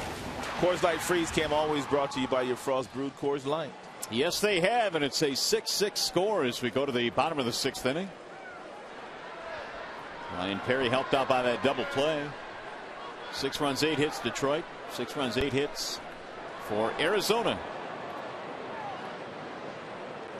In Rayburn and Jackson. There's a soft liner into center, base hit. Leadoff man is aboard. We go back to the studio now. Game break time with Mickey York.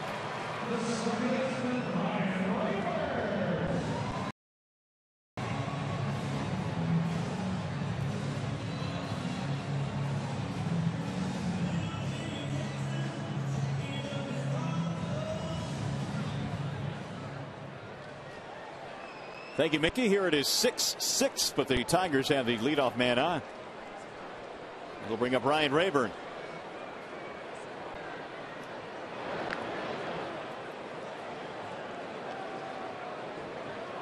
Third baseman is in tight. Roberts trying to see if Rayburn would tip that time. He showed no sign of bunt.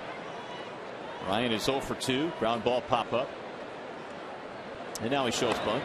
And he fouls it back. 0-1. I think Shaw had an idea that Ryan would be up there bunting. Therefore, he elevated the fastball at 91 miles an hour. And that would have been a very difficult pitch for Ryan to accomplish the job that he had been asked to do.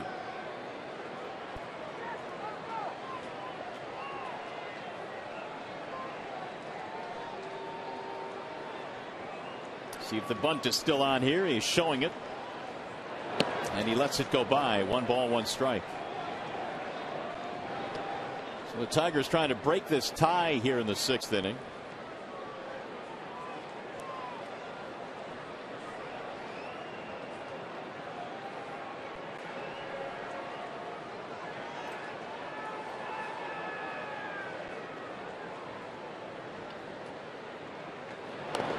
Bunted foul. 1-2. So that more than likely will take the bunt out of order here.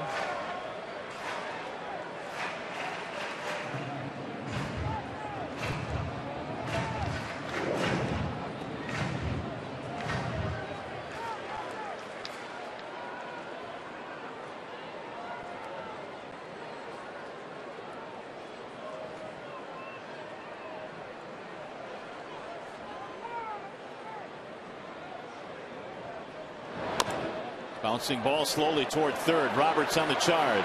Yeah, that's as good as a bunt. Yes, it is. 1 gone. Advance the runner to second base. Rayburn finds a way to get it done, and now that'll bring up Jackson.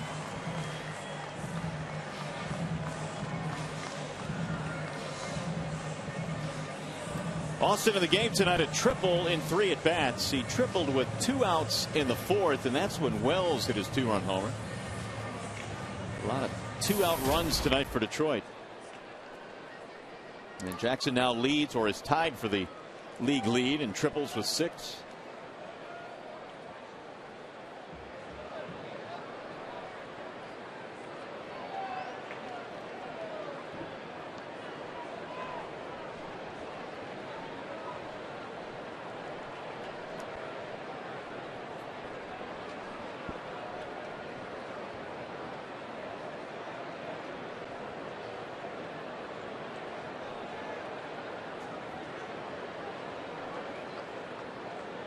Jackson looks at strike 1.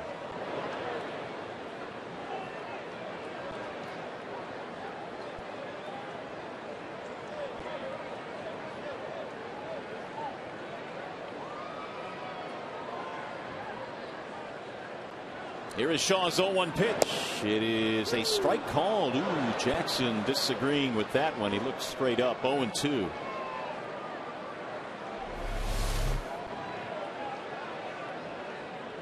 That's one thing Shaw has done since coming into the game. He has stayed on the outer edges of home plate with that really good 2-seam fastball that he has, the cutter. Swing and a miss, and just like that, Shaw dispatches of Jackson. Second strikeout for Shaw. Hey, fans, see the Tigers take on the Toronto Blue Jays in a makeup game this Monday with a special start time of 6:05. For tickets, call 866-66-TIGER or log on to tigers.com. Well, that's going to bring up Wells, who's had a whale of a game here, a double and a 2-run homer.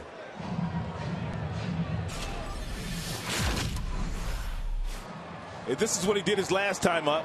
Change up that stayed up from the starter, Zach Duke, and Casper hit it where the grass doesn't grow. And that was with 2 outs as well.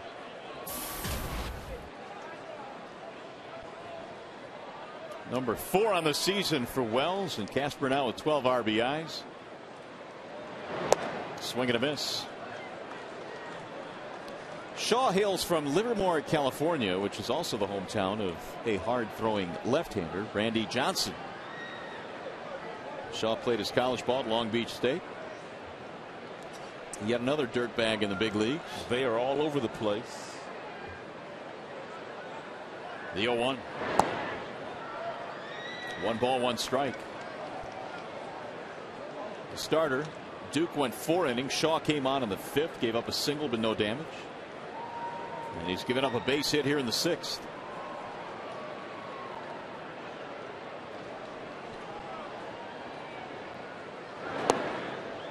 Low and away, 2-1.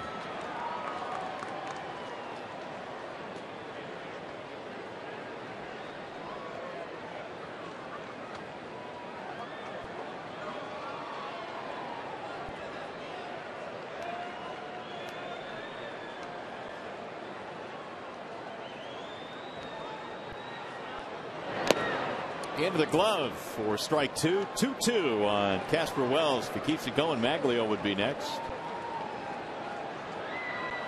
Tigers looking for a 2-out run.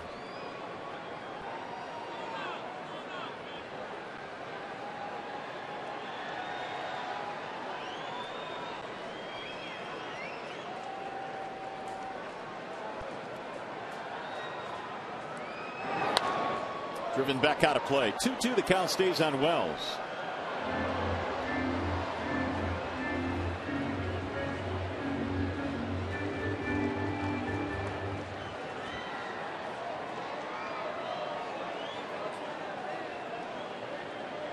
Detroit got 2 in the 1st. They got 2 in the 3rd. They got 2 in the 4th. And meanwhile, the Diamondbacks have posted a couple of 3-run frames, the 4th and 5th. That's how we got to the 6-6 tie. Inside, run it full now. 3-2 on Wells.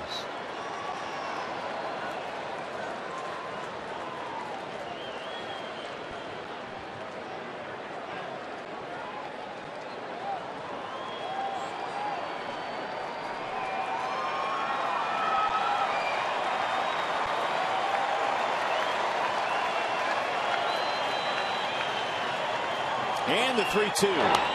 All the way.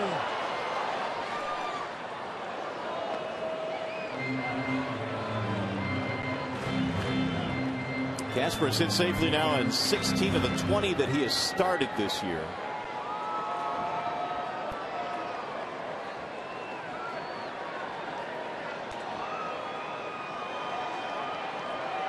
Ryan Perry has come on in place of the starter, Phil Koch.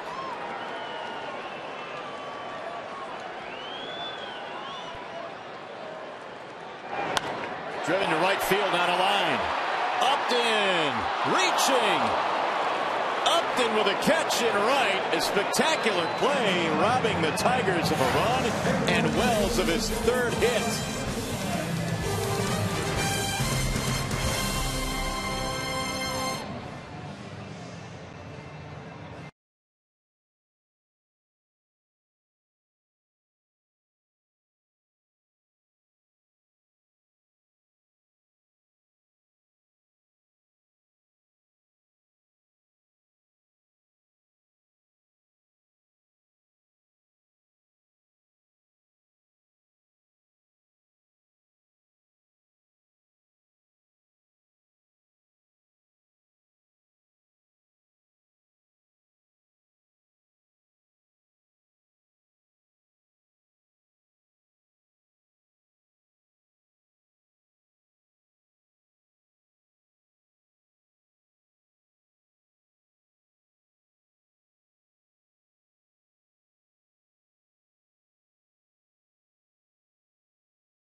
Tigers. Go to StubHub.com. Choose your seats today. Good gathering here tonight for game 1 in this series against the Arizona Diamondbacks. We have not gotten our attendance figure yet tonight, but a good sized gathering at the ballpark. Many of them kids who are out of school now. Kelly Johnson leads it off for Arizona as we go to the 7th. 6 runs, 9 hits for Detroit. 6 runs, 8 hits for the Diamondbacks. Johnson a walk. He's 0 for 2 otherwise, and he looks at ball 1 from Ryan Perry. Perry came out in the 5th. He pitched the 6th, and now here in the 7th.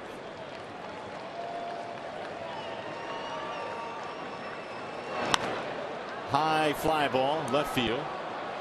Casper Wells still going. This ball's picking up some steam, and it goes all the way to the wall. There's a lot of wind up there tonight, especially blowing in that direction toward left. That's how Willie Bloomquist got picked off last half inning, or doubled up, I should say. That ball Cabrera caught. He thought that ball was going to be in the stands. Therefore, he didn't even try to get back to first and was doubled off. And you saw Casper just drifting and drifting and drifting. Finally able to make the play. That one looked like a routine fly ball off the bat. Anything that gets hit hard in that direction is going to carry out of here, for sure. Here's Upton. He's been on base 3 times in this game, 2 singles and an error. He's also stolen 1. And that play he just made was tremendous. And he made it look easy. He sure did, and that would have given the Tigers the lead, and it would have given Wells his 3rd hit.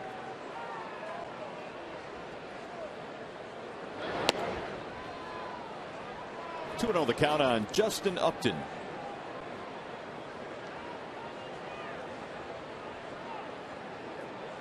Upton earlier this year hit a home run against the Cardinals that was measured at 478 feet. Big swing there, and the count goes to 2-1. They've got some guys in the National League that have some great power. That guy in Florida, Stanton. Yeah. He can hit him a long way. Oh, my goodness.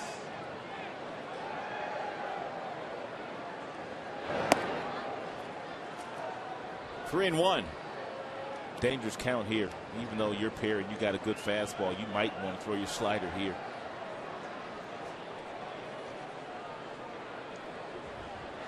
Chris Young waiting on deck. Foul away. Came at him with a 95-mile-per-hour fastball, and he jammed Upton. Looked like Upton may have, in the back of his mind, been looking for something off speed, because with his lightning quick bat, you can't usually crowd him in a fastball count.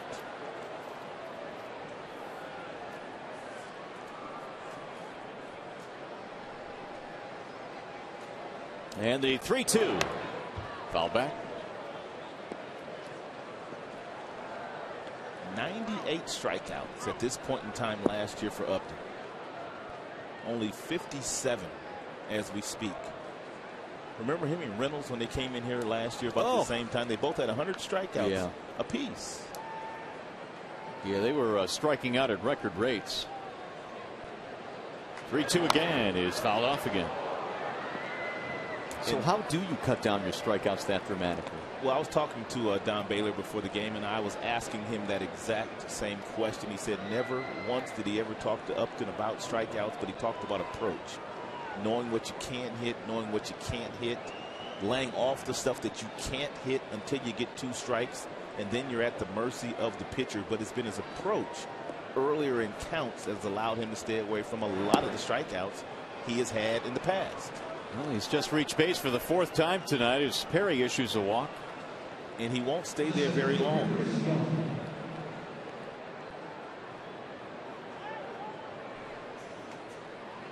And Perry has touched 96 since coming into the game. He has gone as low as 86 with the slider. Those readings always courtesy of Comcast.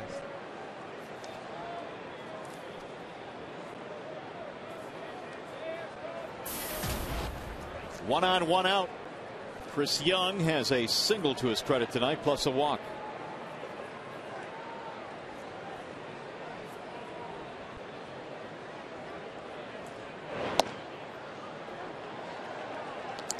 Avila came in throwing about 30% of the runners that he had had a chance to throw out in this game, and he may have a chance if Upton goes here. Well, Perry's going to have to give him time. If Perry doesn't give him time, then Upton will be safe, and he will steal his 15th bag of the year.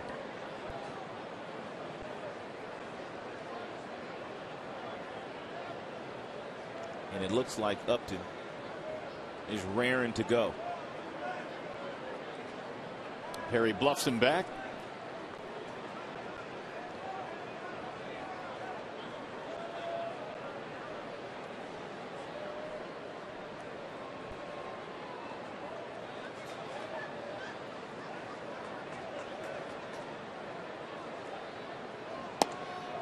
Strike called. And it's 0-2 now on Chris Young.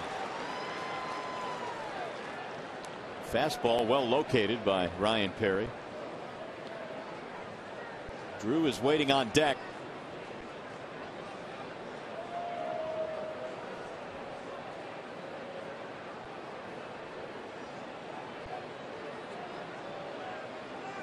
Young was an all-star last year. Hit 27 home runs. Avila blocks that one, 1-2.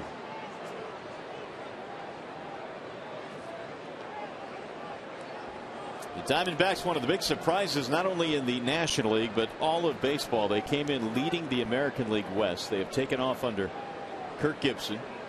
If the vote was taken today, Kirk Gibson would probably be the manager of the year in the National League. And the 1-2. Fouled straight back. Yeah, I would agree with that. And I think most would.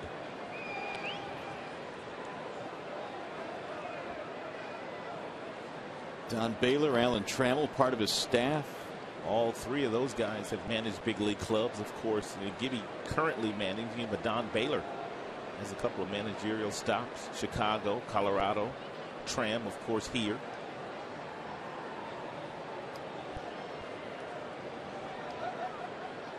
Runner goes on 1-2. Here comes the throw from Avila. In time. Alex cuts down Justin Upton.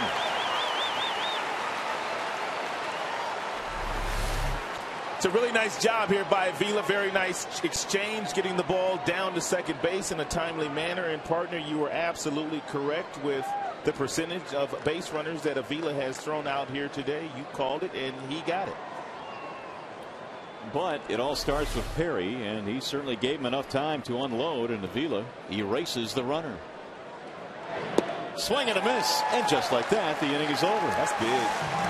No runs, a walk, nobody left. Stretch time.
The 2011 All-Star Game in Phoenix helps send your favorite Tigers by voting up to 25 times at Tigers.com. So vote early and often.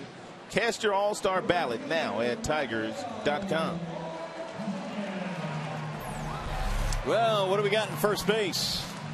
Cabby's still third behind Teixeira and Gonzalez. About $1.7 million for Miguel Cabrera. Get out and vote. Cabrera will lead off against a new pitcher here as we go to the bottom of the 7th inning. And his name is Esmerling Vasquez. Shaw did nice work while he was out there for a couple of innings for Kirk Gibson. And you look at Shaw, his numbers, earned run average over 4.5. He does have 20 strikeouts and 27 in the 3rd inning against 12 base on balls. Actually, it's Ordonez leading it off, then Cabrera, and then Victor Martinez. Vasquez is out of the Dominican Republic. Maglio tonight has an RBI double plus a walk, and Vasquez stays outside. 1 ball, 1 strike.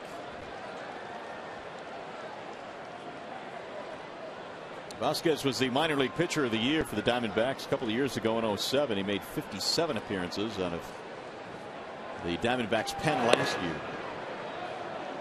2-1. That was one of the first things that Kevin Towers did when he took over the Diamondbacks last year. Is he knew coming into this year that he had to really revamp that bullpen for Kirk Gibson, and he did that.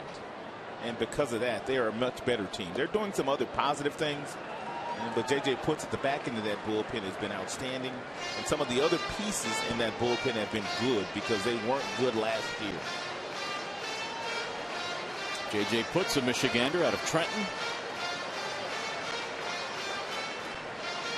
There's J.J.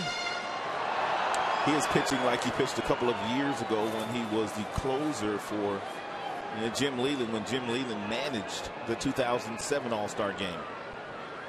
Puts is back to that form. Sliced and right by the second baseman Johnson. And meanwhile, Maglio looks like he's getting back to his form. How huge would that be? We're going to make that our Bell Tire pitch by pitch at how Vasquez tries to attack Maglio. Maglio much more patient these days. He gets himself into a really friendly hitter's count and then finally singles sharply right back up the box. And the Tigers now have an even 10 hits. Here is Cabrera.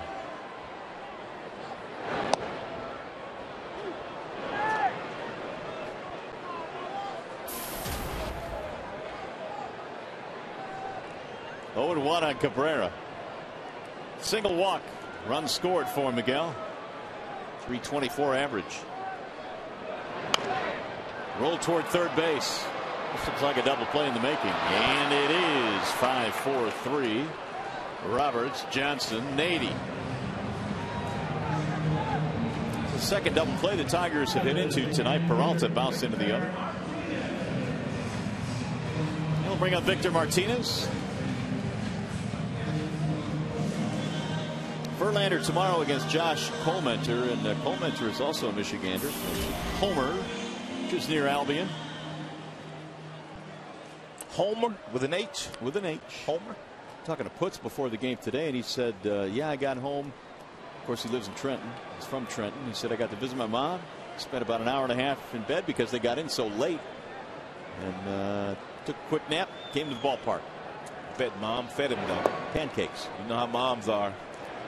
It probably made his favorite breakfast. And it was a big stack of them, too. You know it was, to feed him. 1-0 on Martinez. Single RBI in the game.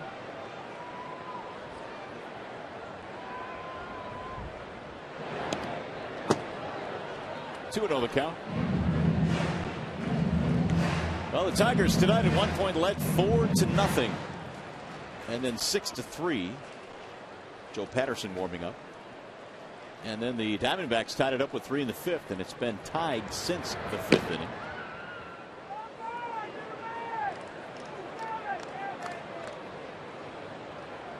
The 2-0.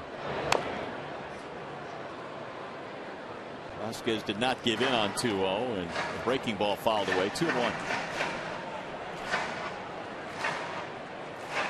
Meanwhile, there is activity in the Detroit bullpen. The lefty is David Percy. The righty is Joaquin Benoit.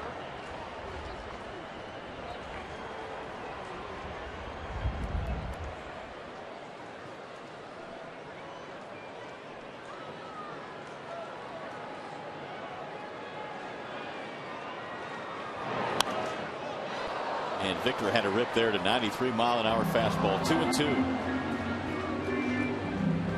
Martinez this year has hit 6 home runs.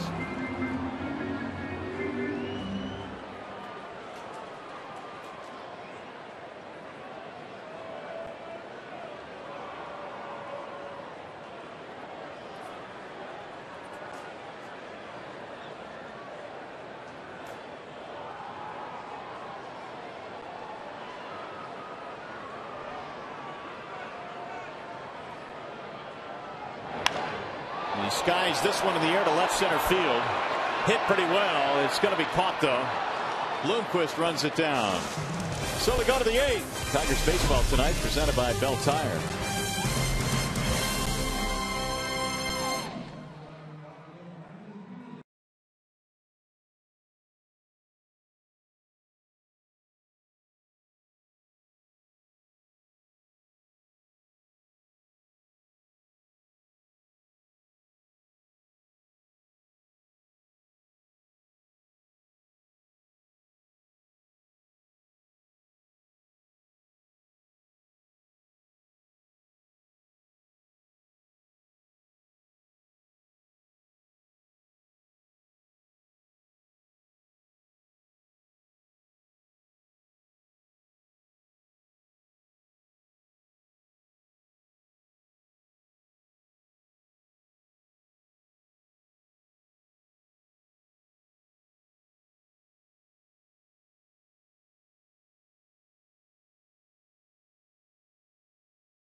Here's our Comerica game summary tonight. We are locked up in a good one. 6-6 our score. Big night for Casper Wells. 2 out of 4 with a 2-run homer. The Tigers 5 of 10 hits are for extra bases tonight. And RISP, both teams have been pretty good.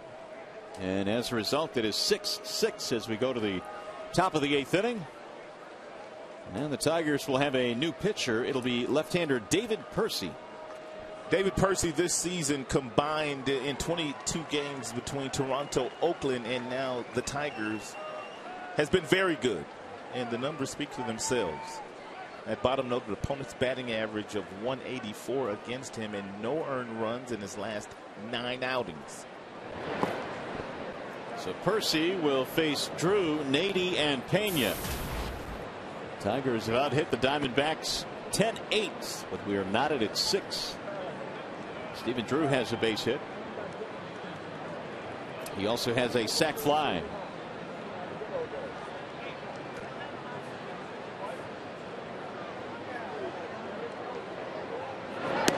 And Percy throws a strike on the outer edge, 1-1. You know the story about the Drew brothers. Of course, J.D. is Stephen's older brother. And you've got Tim Drew and then Stephen Drew.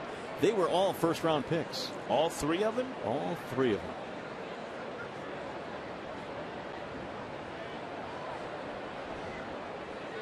Stephen waiting on a 1-1. And it's outside. 2 balls and 1 strike. I guess the Drews one-upped. The Uptons? The Uptons. Because DJ and Justin are just two brothers that are first-round picks. They did one-up them. That is popped up foul, back out of play.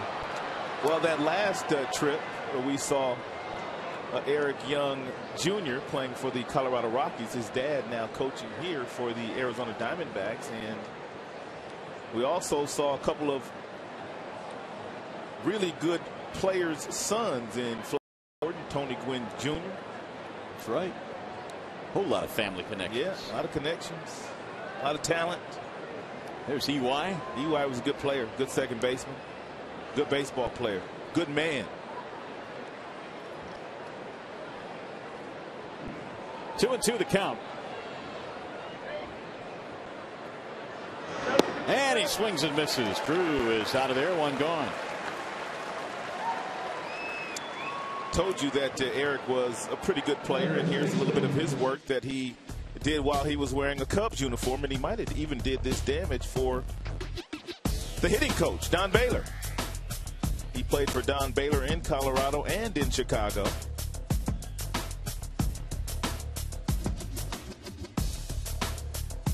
Playing Pepper here at Comerica Park.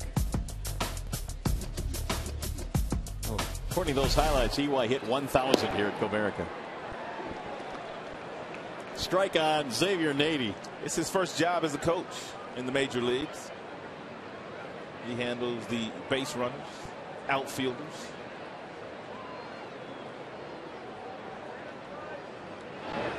Nady takes ball one ball, one strike. 2-run single in the 5th inning. They got 4 guys that can handle the infielders. Matt Young down at third base is a tremendous third baseman. He could handle the infielders. Tram was an outstanding shortstop. Matt Williams, excuse me, at third base coach. Tram was a good infielder. High towering fly ball deep left center field. This one is way back, but Casper Wells runs it down. 2 gone. You total up all the hardware between all these guys. Look at this. Well, this is their staff. They have done a lot. And a lot of people believe this is one of the reasons why the team is having so much success. And when you look at guys like Gibson, you look at Baylor, you look at Matt Williams, they were no nonsense kind of guys when they played. So you know that they aren't putting up with any nonsense. A lot of all-stars, some World Series MVPs in there, Silver Sluggers, all kinds of good stuff. 1 ball, no strikes to Willie Mo. You got to give you some credit. He was not afraid to assemble a coaching staff of a lot of guys that have done a whole lot in the game of baseball, and some guys that still want to manage in the major leagues. There's a strike, 1-1. Don Baylor wants to manage again. Alan Trammell wants to manage again. There they are.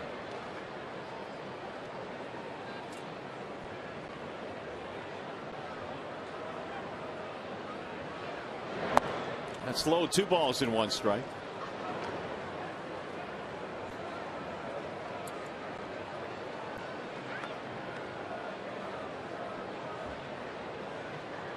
Percy cannot make a mistake here to Willie Mo. And he almost did. Oof. He almost did. 2-2. Pena was right on that pitch. Fouled it straight back to the screen. And Pena knows it too. If he reaches, Blanco is due next.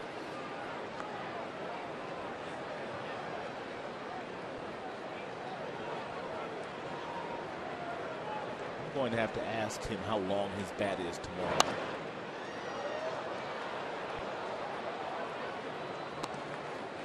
Although I don't think he's playing tomorrow, not against Verlander.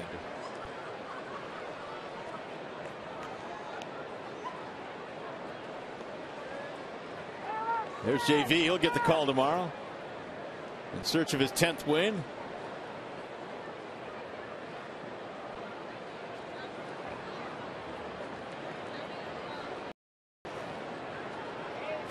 Here's the 2-2. Rolled foul. Here's one of the differences that's a slight advantage for the National League. When they come to play in American League parks, they can throw a guy like Willie Mo in their lineup. When the Tigers go to National League cities, they have their pitchers back. Well, get this. they brought him up just for the American League swing. There you go. Said.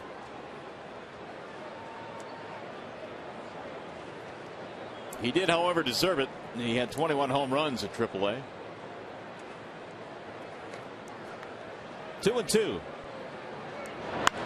Swung on and belted. Way back and gone. Well, you called that one. And the Diamondbacks have their first lead, 7-6. Really? It just happened. I mean, really? Willie Mo has hit his second in the big leagues this year. That unties this game. Willie Mo Pena had 21 home runs in the minors before coming up. They called him up to play in the American League parks. It's 2 outs. They had fallen behind him, and really they should have walked him. With Blanco in the on-deck circle, there's no way that Pena should have got loose here. But he did. And the D-backs are up now 7-6. Blanco takes one inside. 2 out, solo shot by Willie Mo Pena.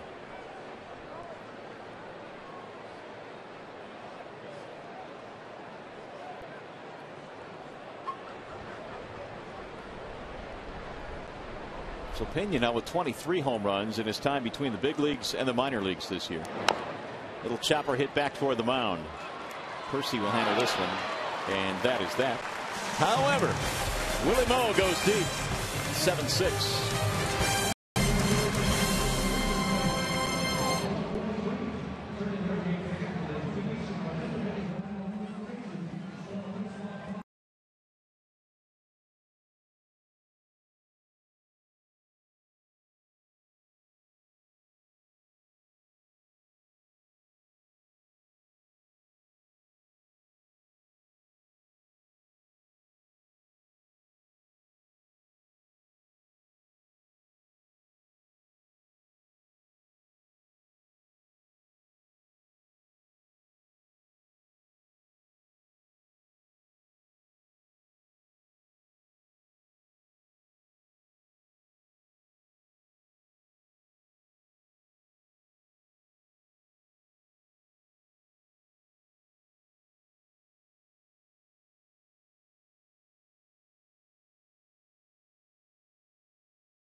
$18.49. Wellside Windows. For a free and home estimate, call 1-800-521-7800. And by your Metro Detroit Chevy dealers, visit ChevyDetroit.com. See why Chevy drives the Motor City. We have a 7-6 ball game right now with Arizona taking the lead. And while we have a chance, let's check back in with Shannon Hogan. Shannon? You guys, I can't tell you how excited I am right now. I have been walking around this ballpark for the last 4 innings looking for this exact t-shirt, the retro Kirk Gibson with the handlebar mustache here and the long hair.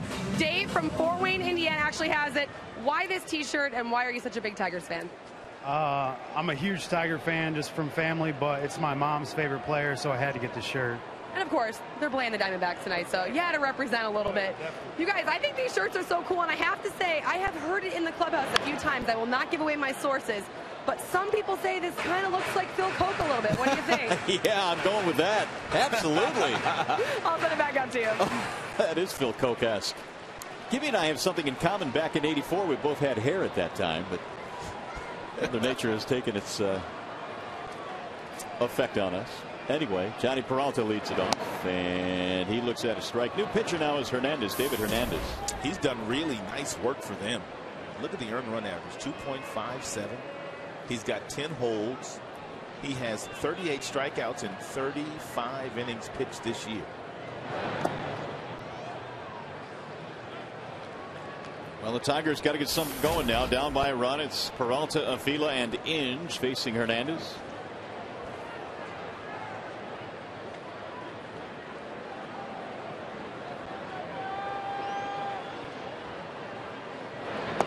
He checked it. There you go. Yes. Mike Malinsky down at first base anyway. Oh, you can see why Hernandez has so many punch outs this year. This slide piece fell off the table. Take a look at it. Stays on the fastball plane until right there and just disappeared on Johnny. Here is Avila. Hernandez, the former Oriole, pitched in Baltimore in 2009 and 2010. He was in the Reynolds deal, wasn't he? Yes, he was. Boy, did they get themselves an outstanding pitcher in that deal. 41 appearances out of the bullpen, or total. 8 of them were starts. The rest were out of the bullpen. Hernandez coming up in their system was a big prospect. He was a starter at that time. Now the 0-1. Avila skies one toward left. Heading toward the corner is Bloomquist. He may have room, and he does. A lot of wind up there. We've seen a couple of circus catches in left field tonight. Hernandez is part of that bullpen that has been put together by Kevin Towers, their new general manager. He has been tremendous in the 8th, and we already told you about J.J. Putz in the 9th. That'll bring up Brandon Inge.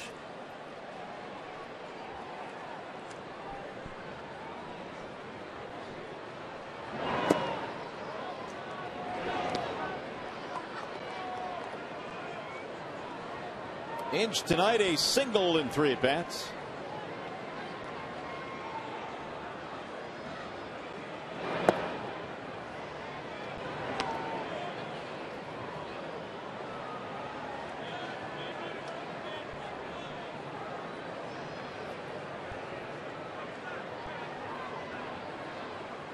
Ahead in the count, 2 balls, no strikes. Make it 2-1. Gotten word that home run that Pena hit, 500 feet, 454, 3rd longest in Comerica Park history. He torched it.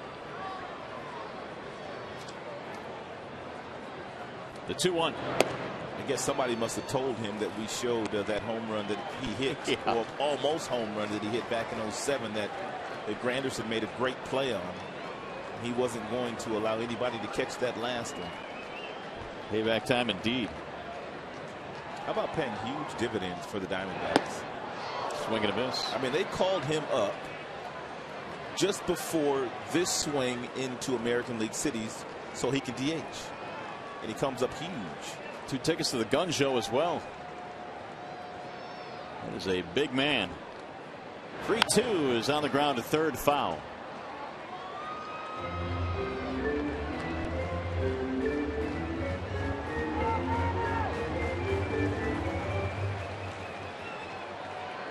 Count is full on Brandon Inge. Hernandez looking for a 1-2-3/8.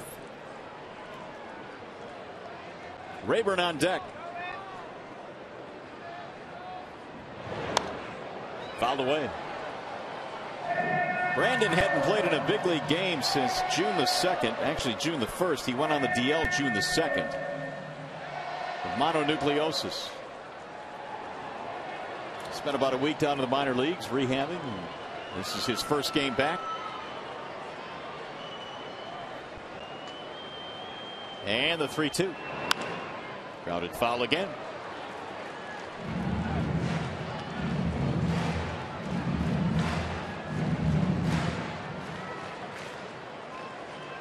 Hernandez followed Vasquez, who followed Shaw, who followed the starter Zach Duke.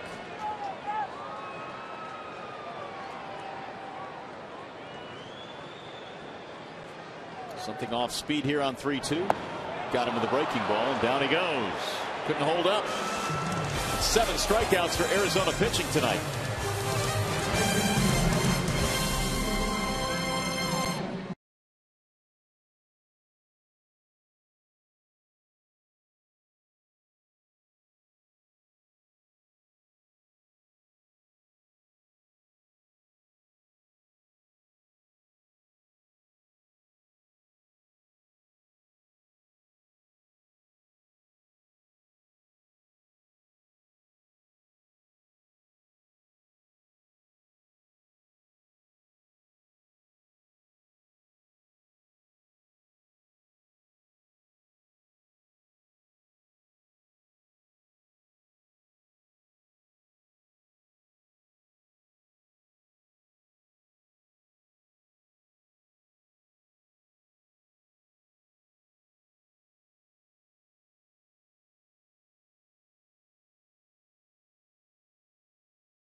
All right, Mick, we look forward to it. Here we go to the 9th inning. It is 7-6 in favor of Arizona. Game 1 in this 3-game interleague series.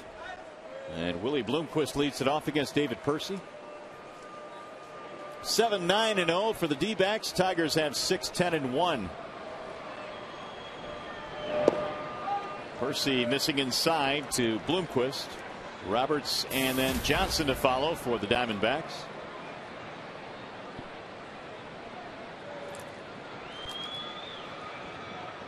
Here's the 1-0. 2 balls, no strikes. Percy came on in the 8th, got the first 2 batters, and then Pena hit a long home run. Diamondbacks, by the way, are 38-0 when they lead after 8 innings. Right back up the middle into center, and it's screamed right by Percy. Leadoff man on. Well, the 8 greatest moments in Major League Baseball All-Star Game history are going head-to-head to determine which is the most memorable of all time. Go to MLB.com/moments and vote now for your favorite midsummer classics. Tune into the 2011 All-Star Game on Fox Tuesday, July 12th to find out who won. It's going to be it for Percy, it appears, or not. So leading out for a talk. That's it.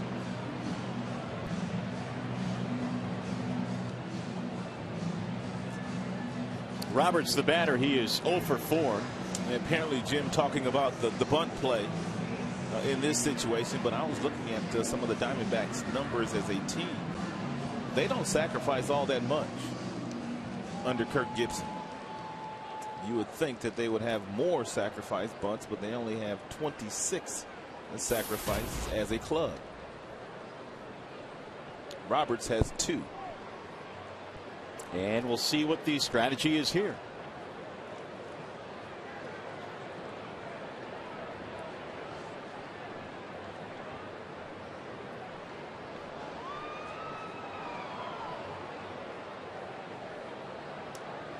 That base hit by Bloomquist gives both sides 10 hits now.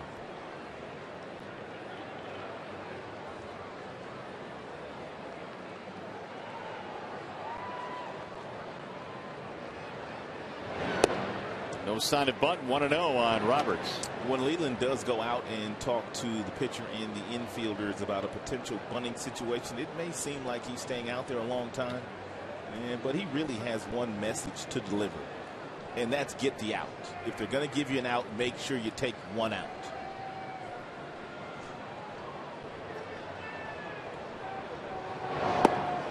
Ball 2, and Avila has to skitter over there to stop that one. 2-0.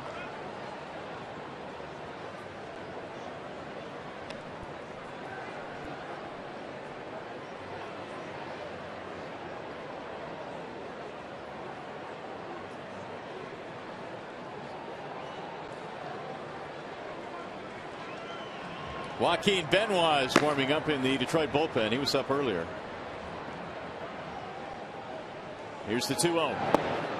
3 balls, no strikes. And the situation is becoming stickier here in the 9th inning.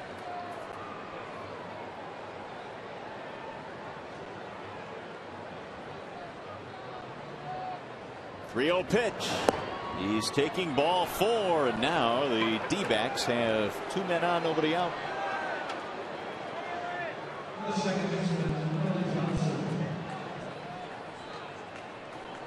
Four Tiger walks tonight. 4 walks for Tiger pitching, that is. And Rick Knapp now getting the lowdown on what's going on in the bullpen if Benoit would be ready.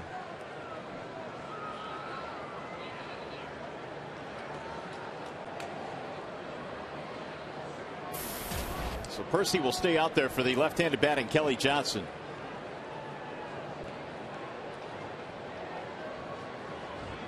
Who tonight has walked and scored a run, otherwise 0 for 3. But he does have power, 12 home runs. Showing bunt. Ball 1. Diamondbacks have done a great job tonight with men in scoring position. They are 5 of 8. Matt Williams runs through his signs down at third base. Well, if Johnson does sacrifice here successfully, that's going to open up first base, and more than likely Jim will walk the number 3 hitter, Justin Upton. Bunted foul. And play for a double play. Chris Young would follow Upton.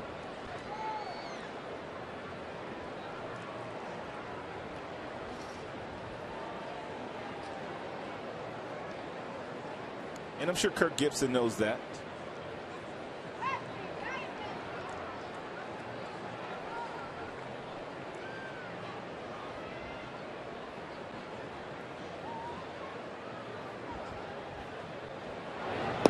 Lets it go by for a strike, and now it's 1-2. So see how that changes the complexion of things.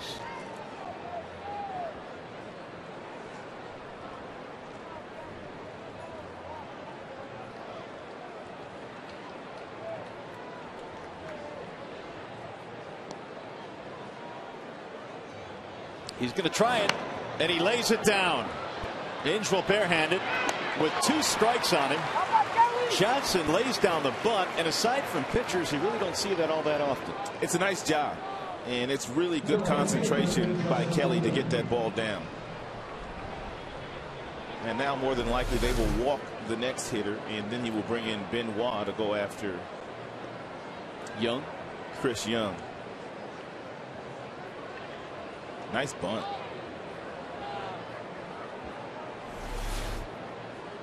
So the first base open. They will put Upton on here. That'll load the bases.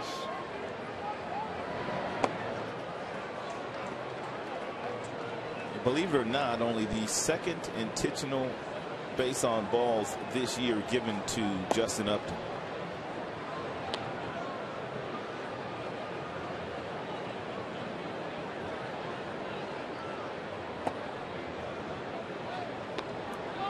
Ball 3.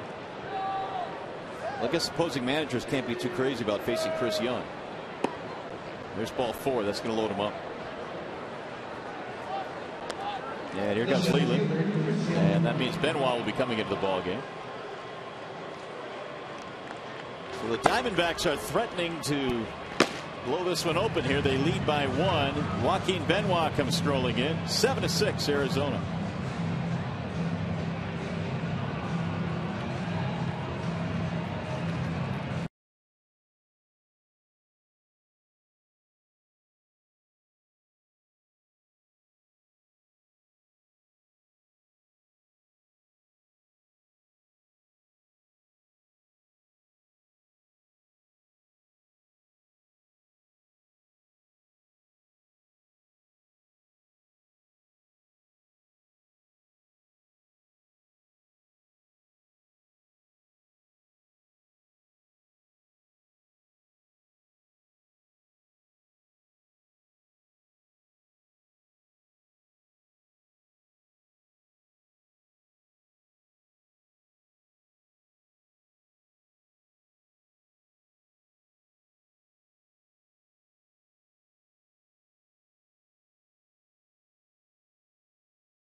Things that Joaquin needs to do here is somehow figure out a way to get the very talented Chris Young out, and he has the stuff to do so. And take a look at Joaquin's last 15 outings. He has an earned run average that is at 1.38 with 14 strikeouts. That's the Joaquin Benoit of last year. Tough situation here with only one out. You've got the number 4 hitter coming up, and the bases are full. He's only faced Young one time in his career, and Joaquin got him out. He struck him out. And he's not a true number 4 hitter, and what I mean by that is number 4 hitters typically don't run all that well. Young does run well, and he's tough to double up. He's only grounded into 2 double plays this year. Well, they have Bloomquist at third base, Roberts and Upton the other runners.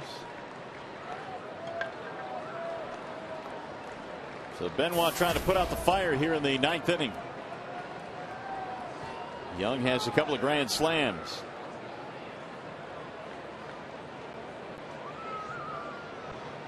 Single walk, 2 runs scored tonight for Young.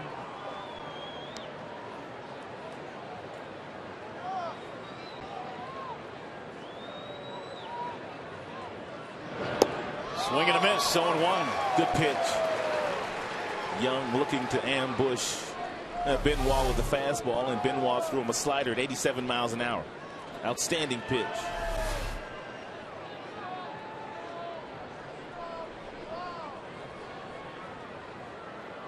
Perry has pitched out of the pen tonight. Percy and now Benoit.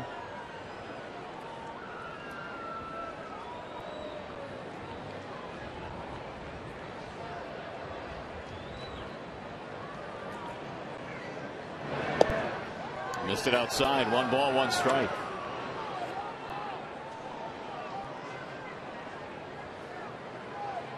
Diamondbacks trying to win their 7th straight road game.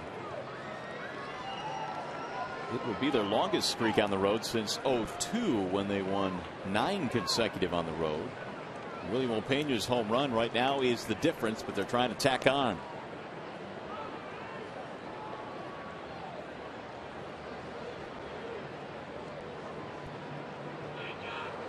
Squeeze, and it's bunted back to the mound. They come home. Got one there, and a double play. How about that? Ho-ho!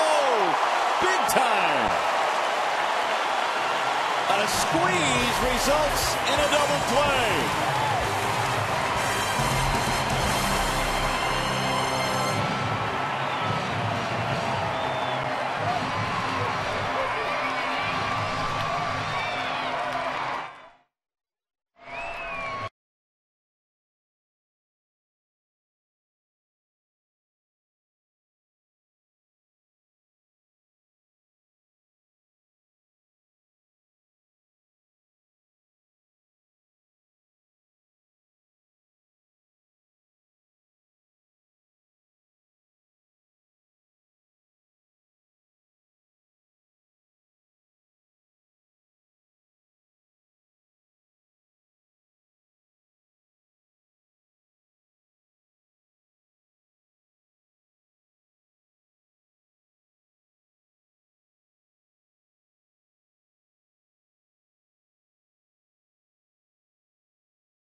Sliding way of Bloomquist and able to turn it into a double play.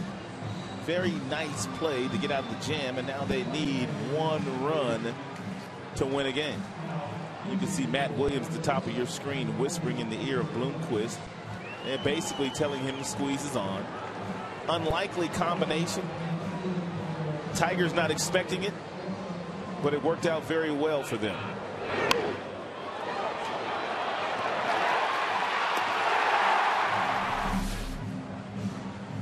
Well, we'll see if the Tigers can take advantage and find some momentum out of that play. They will face J.J. Putz, who has come on now to try and close this one out for the Diamondbacks. Good numbers for Big J.J.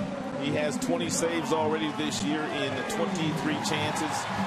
And that bottom note, the opponent's batting average at 198. And he also has averaged almost a strikeout per inning, which means the velocity with the fastball is back, which means that split-fingered fastball pitch that's kind of been his signature pitch has that good tumbling action to it again.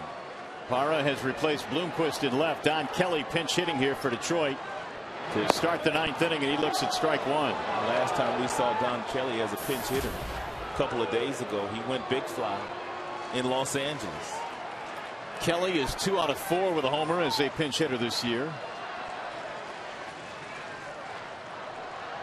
And the 0-1. 1 ball and 1 strike. That play has given the Tigers crowd here a little bit of life. 37,335 in attendance.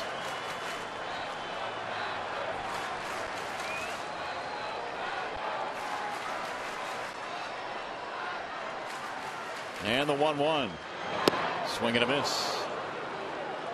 1-2 on Kelly. He's batting for Rayburn. Jackson and Wells will be next.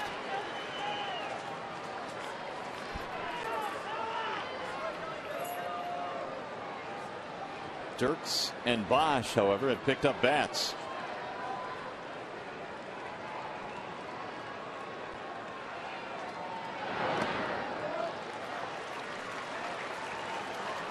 Two and two.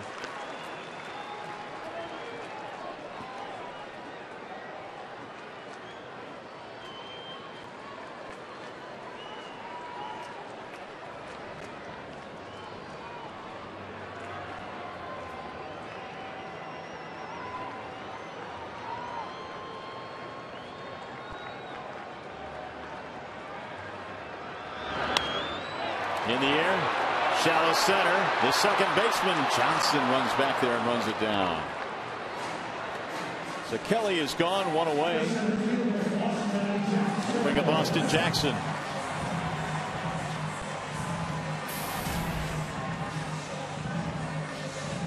Austin tonight has a triple, 1 for 4.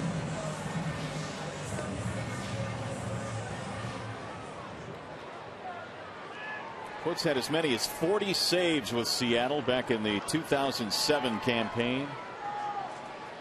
That was his career high. Had 36 the year before that.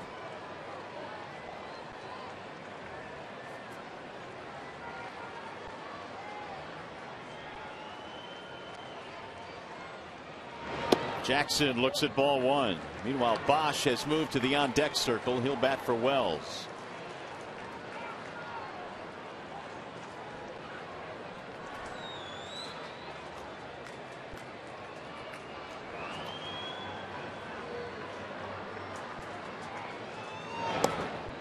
Low, 2-0. Austin's triple came with 2 outs in the 4th, followed by the 2-run homer by Casper. Tigers at one point led 4-0 in this game. And the difference right now, the Willie Mo Pena home run in the 8th inning off David Percy.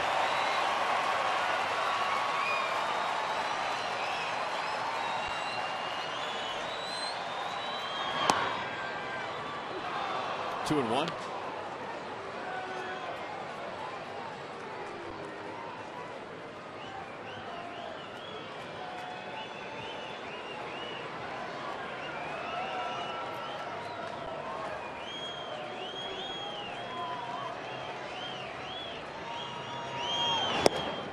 And he missed high with it. 3 balls and 1 strike.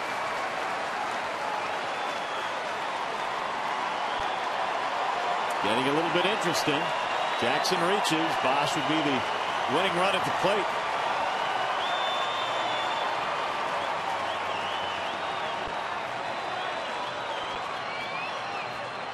The 3-1. Swing and a miss. 3-2.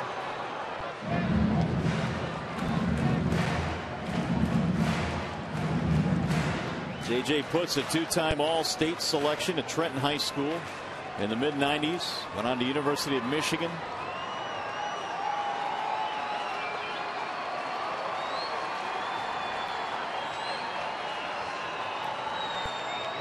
And the 3-2. High, he walked him. Time run is on. Hey fans, coming up this weekend, it's another Every Kid Every Sunday giveaway when the Tigers take on the Diamondbacks at a special time of 1:20 p.m. That's 1:20 p.m. this Sunday. All kids 14 and under receive a drawstring bag. For tickets, call 866-66-TIGER or log on to tigers.com. So here is Bosch. He is announced as the pinch hitter for Casper Wells.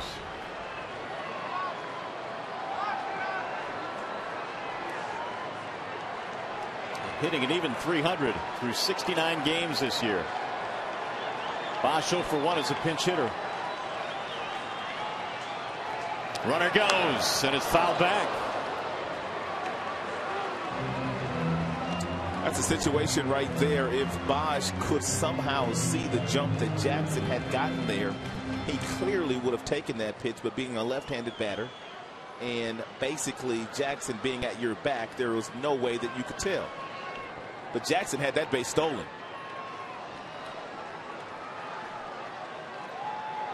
I mean, the last thing on Bosch's mind is Austin Jackson.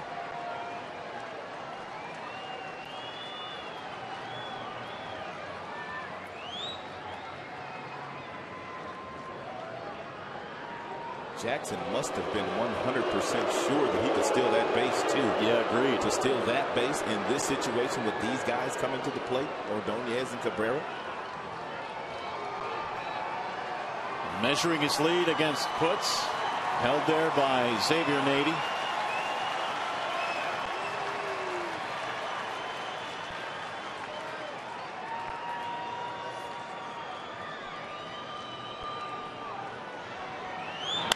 Ground ball, third base side. There's one. Here comes the relay. Safe at first base. Bosch beats it out, and the Tigers are still kicking. Bosch has real good speed for a big guy, and he was not going to allow them to turn two.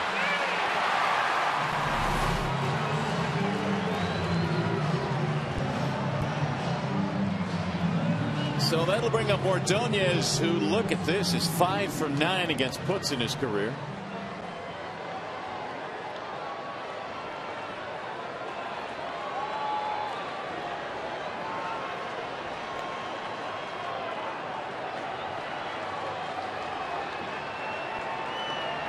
J.J. Putz trying to put this one in the win column. However, Ordonez is up there now with 2 outs.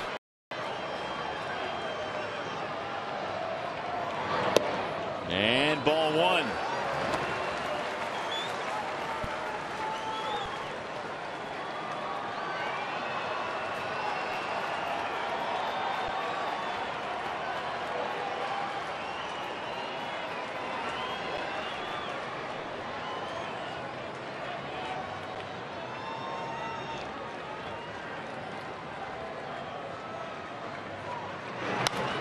Fly ball, right field.